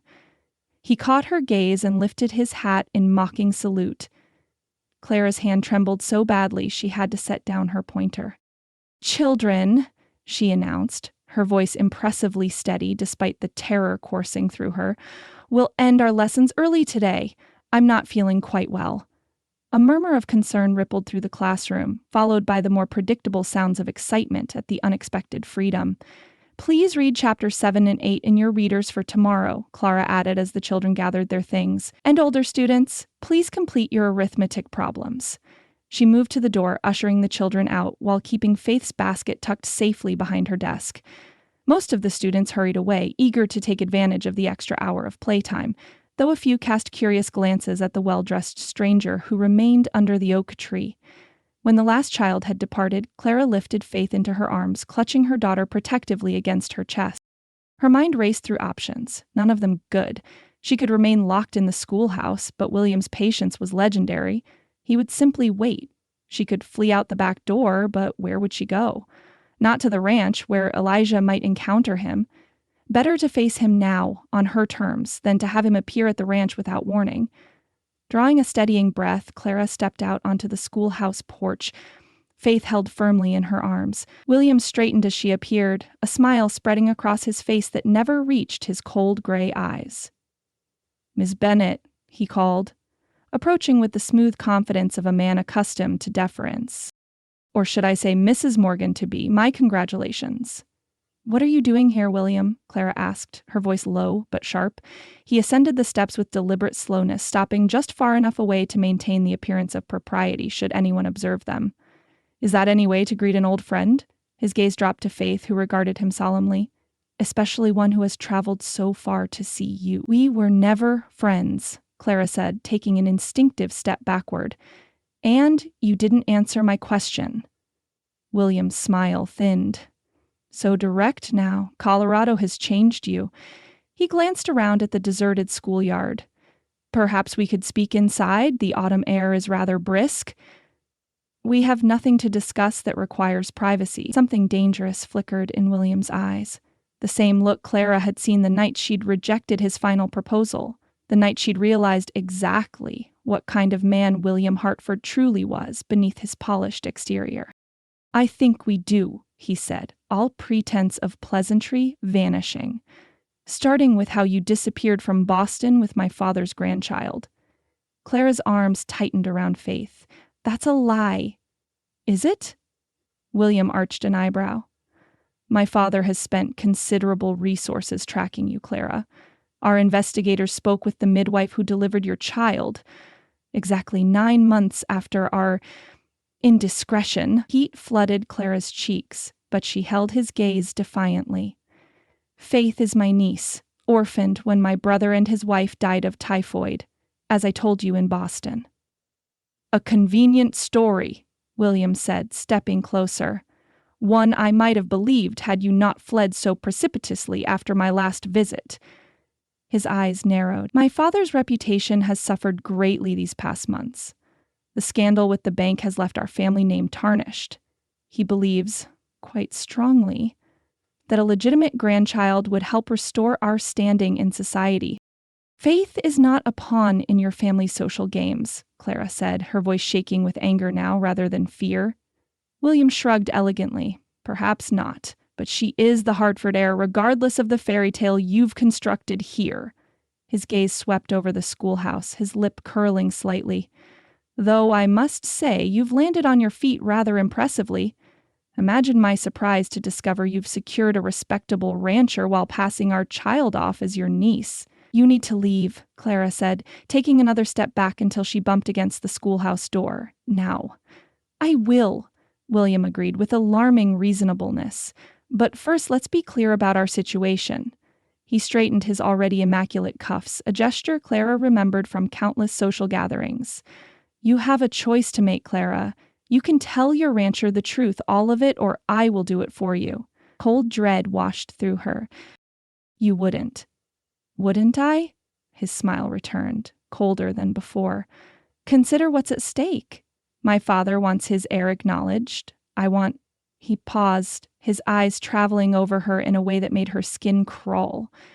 Well, what I've always wanted. You, Clara.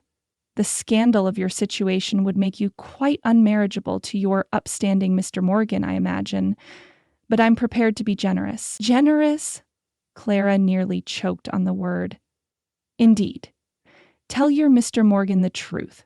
Break this farcical engagement and return to Boston with me. My father will acknowledge Faith as his granddaughter, securing her future, and I will overlook your deceptions. His voice hardened.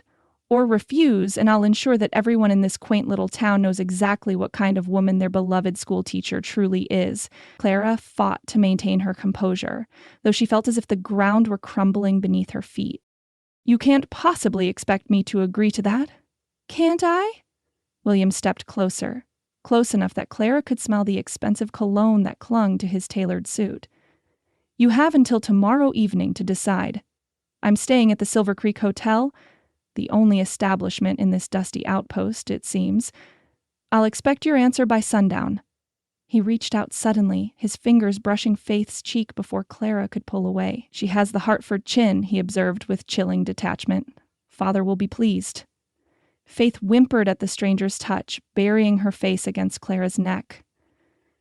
Don't touch her, Clara hissed, fierce maternal protection overriding her fear. William withdrew his hand, seemingly amused by her reaction. Tomorrow, Clara, he repeated, stepping back and replacing his hat with practiced elegance. On day to decide whether to tell the truth yourself or have me do it for you. Choose wisely. He descended the steps and walked away, his straight back and measured stride projecting confidence. Clara remained frozen on the porch, clutching Faith to her chest as her carefully constructed world threatened to collapse around her. Only when William's figure disappeared around the bend in the road did Clara's knees finally give way. She sank onto the schoolhouse steps, trembling violently.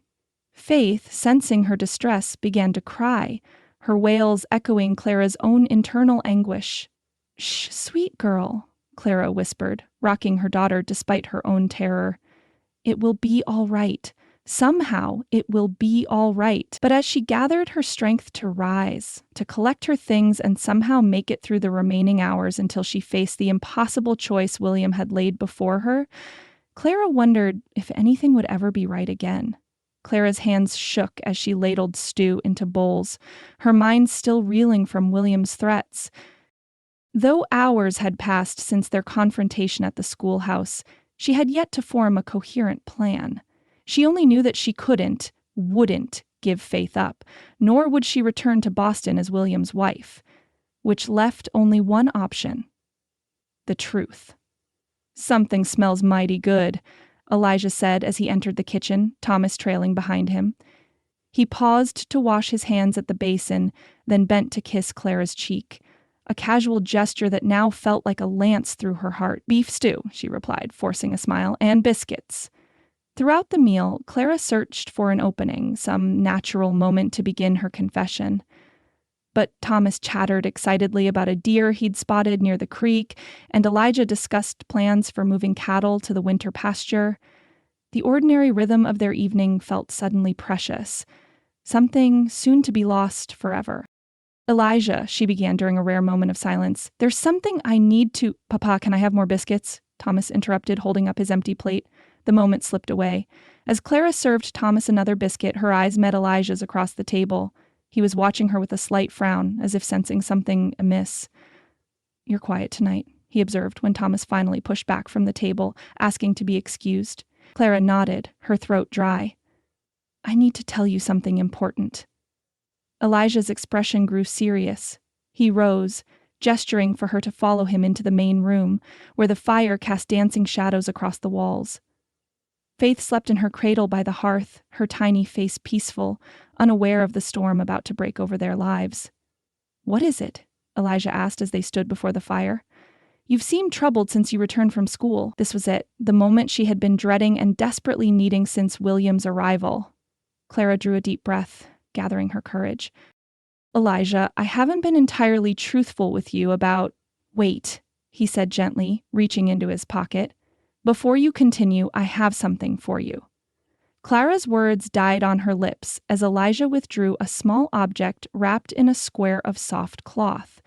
With careful fingers, he unfolded the fabric to reveal a delicate gold band set with a small, perfect pearl. "My mother's wedding ring," he said, his voice softening with memory. "My father gave it to her when they headed west from Tennessee, leaving everything familiar behind to build a new life." "Elijah?" Clara whispered, her hand trembling as he took it in his own. "I've been waiting for the right moment," he continued, his eyes warm with affection. "I know our engagement has been brief, but I want you to have this now, as a symbol of my commitment to you." He slipped the ring onto her finger, where it settled as if made for her hand. The pearl caught the firelight, gleaming softly against her skin. "A marriage must be built on honesty and trust," Elijah said, still holding her fingers in his calloused ones. "My parents taught me that. Through all their hardships, and there were many, they never lost faith in each other. That's what I want for us, Clara. Complete trust, no secrets between us." Each word fell like a physical blow. Clara stared at the ring, its beauty now a crushing weight. "Elijah, please, I need to tell you—" "Papa! Miss Clara!" Thomas burst into the room, his eyes wide with excitement and concern. "Isaiah says to come quick. The spotted cow is having her calf, but something's wrong." Elijah's attention immediately shifted. "Is he at the barn?" Thomas nodded vigorously. "He says to hurry." Elijah turned back to Clara, squeezing her hand apologetically. "We'll finish talking later. This could take a while. Don't wait up." He pressed a quick kiss to her forehead and was gone, his long strides carrying him swiftly from the house, with Thomas close behind. Clara sank into a chair, staring at the pearl ring now adorning her finger. Complete trust, no secrets. The irony of his words squeezed her heart like a vice. She lifted Faith from the cradle, cradling her daughter close as tears finally spilled down her cheeks. "What am I to do?" she whispered against the baby's soft hair. Through the long hours of the night, Clara kept vigil by the dying fire. Elijah did not return, the difficult calving apparently requiring his full attention. Eventually, she carried Faith to the bedroom they shared, but sleep eluded her. Instead, she knelt beside the bed, the pearl ring catching dim moonlight as she clasped her hands in desperate prayer. "Lord," she whispered, "give me courage to face what must be done. Help Elijah find forgiveness in his heart, if not for me, then for Faith and Thomas's sake." As the eastern sky began to lighten with approaching dawn, Clara rose from her knees. Decision made. She would tell Elijah everything the moment he returned, before William could poison the truth with his own version. Better that Elijah hear her full confession. Faith's true parentage, the desperate circumstances that had driven her west, the letters meant for another Clara Bennett, whatever the consequences, she would face them honestly at last. Clara woke with a start, sunlight streaming through the bedroom window. She'd finally fallen into exhausted sleep just before dawn, Faith nestled beside her. Now the baby stirred, making soft morning sounds as Clara hurriedly rose and dressed. She had to find Elijah before he left for the range. Today was the day truth would finally prevail, no matter how painful. But when she entered the kitchen, she found only Thomas, contentedly eating a biscuit spread with honey.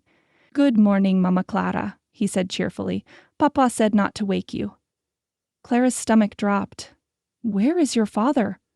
"Gone to town for supplies," Tomas replied, licking honey from his fingers. "He said the calving took all night, but the calf and Mama Cow are fine now." "When did he leave?" Clara asked, trying to keep panic from her voice. Tomas shrugged. "When the sun was just coming up. He said he'd be back by dinner time." Cold dread washed through Clara. William's ultimatum. Sundown today. Had Elijah gone to town early to avoid her after noticing her strange behavior? Or was it simple coincidence, the normal errands of ranch life? Either way, she couldn't wait. If William found Elijah in town before she could explain everything... "Thomas, I need to go to town too," she said, already moving to wrap Faith in a warm blanket. "Will you be all right with Isaiah and Mary until we return?" Thomas nodded, unconcerned. "Mary promised to show me how to make corn dodgers today." Clara moved with swift efficiency, changing Faith's diaper and securing her in a sling across her chest. She hitched Elijah's gentlest mare to the small cart herself, a task she'd watched him perform dozens of times, but had never attempted alone. The road to Silver Creek had never seemed longer. Clara urged the horse to a brisk trot, one arm protectively cradling Faith against the cart's bouncing. Prayer flowed continuously from her lips as dust rose in their wake. As the first buildings of Silver Creek came into view, Clara saw with growing alarm that a crowd had gathered outside the general store. Even from a distance, she could hear a raised voice. Cultured, articulate, unmistakably Williams. She pulled the cart to a halt at the edge of town, her legs nearly buckling as she climbed down. With Faith secured against her chest, Clara hurried toward the crowd, her heart hammering painfully against her ribs. "Living a lie among you good people," William was saying as she approached, his voice carrying clearly in the morning air. "This woman, whom you've welcomed as your teacher, is not who she claims to be." Clara pushed through the ring of townspeople, their faces a blur of curiosity and confusion. At the center stood William, impeccably dressed despite the early hour, and beside him, Elijah, his face a mask of bewilderment that shifted toward something darker as he caught sight of her. "Ah, here she is now," William said, his smile cold with triumph. "The woman who calls herself Clara Bennett." "Elijah!" Clara gasped, reaching toward him. He did not move to meet her, his body rigid with growing tension. "This man claims to know you," Elijah said, his voice unnaturally even. "Says you came west under false pretenses." William stepped forward, his gray eyes glittering with malice disguised as concern. "Ask her, Mr. Morgan. Ask her if Faith is really her sister's child, as she's claimed. Ask her why she fled Boston in the night, leaving debts and obligations behind." All eyes turned to Clara as she stood trembling in the center of the crowd. tears already streaming down her face. Faith stirred against her chest, sensing her distress. "Is it true?" Elijah asked, his voice barely audible beneath the murmurs of the gathering. The hurt in his eyes was far worse than anger would have been. Clara couldn't find her voice. The confession she'd rehearsed all night dissolved in the face of this public humiliation. Slowly, she nodded, a single damning gesture. "Faith is," she began, then faltered.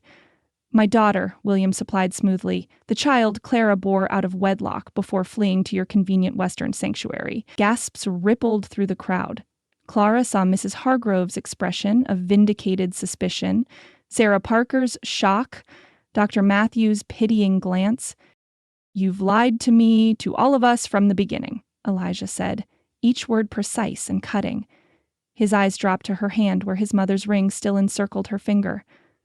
"Everything between us has been built on falsehood." "No," Clara protested, finding her voice at last. "My feelings for you, for Thomas, those are real. I came here by mistake, yes, but what grew between us was true." Elijah's expression hardened, grief crystallizing into something colder. "How can I believe anything you say now?" He turned away, his broad shoulders rigid beneath his work shirt. The crowd parted to let him pass, whispers following in his wake. "Elijah, please," Clara called, desperation lending strength to her voice. "Let me explain." But he did not turn back. His long strides carried him away down the dusty street, leaving Clara standing alone in a circle of judgmental faces, with William's triumphant presence like a shadow at her back. "Well," Mrs. Hargrove said into the painful silence, "I always said city women couldn't be trusted." Clara clutched Faith closer, the baby now crying in earnest, as if understanding that their world had just collapsed around them. The faces surrounding her, people who had welcomed her, respected her, invited her into their homes, now regarded her with expressions ranging from disappointment to open disgust. Only Sarah Parker stepped forward, placing a gentle hand on Clara's arm. "Come away from here," she murmured. "This is no place for you or the baby right now." As Sarah guided her away from the crowd, Clara looked back over her shoulder. William stood watching her departure, his mission accomplished. In a single cruel stroke, he had destroyed everything she held dear, and she had given him the weapon to do it, through her own deception. The ring on her finger, symbol of honesty and trust, now felt like a brand of shame against her skin. That's the end of part 1. If you're ready for more drama, romance, and shifter magic, part 2 is waiting for you. Find the link in the comments or description below. Thanks for listening, and see you in the next part.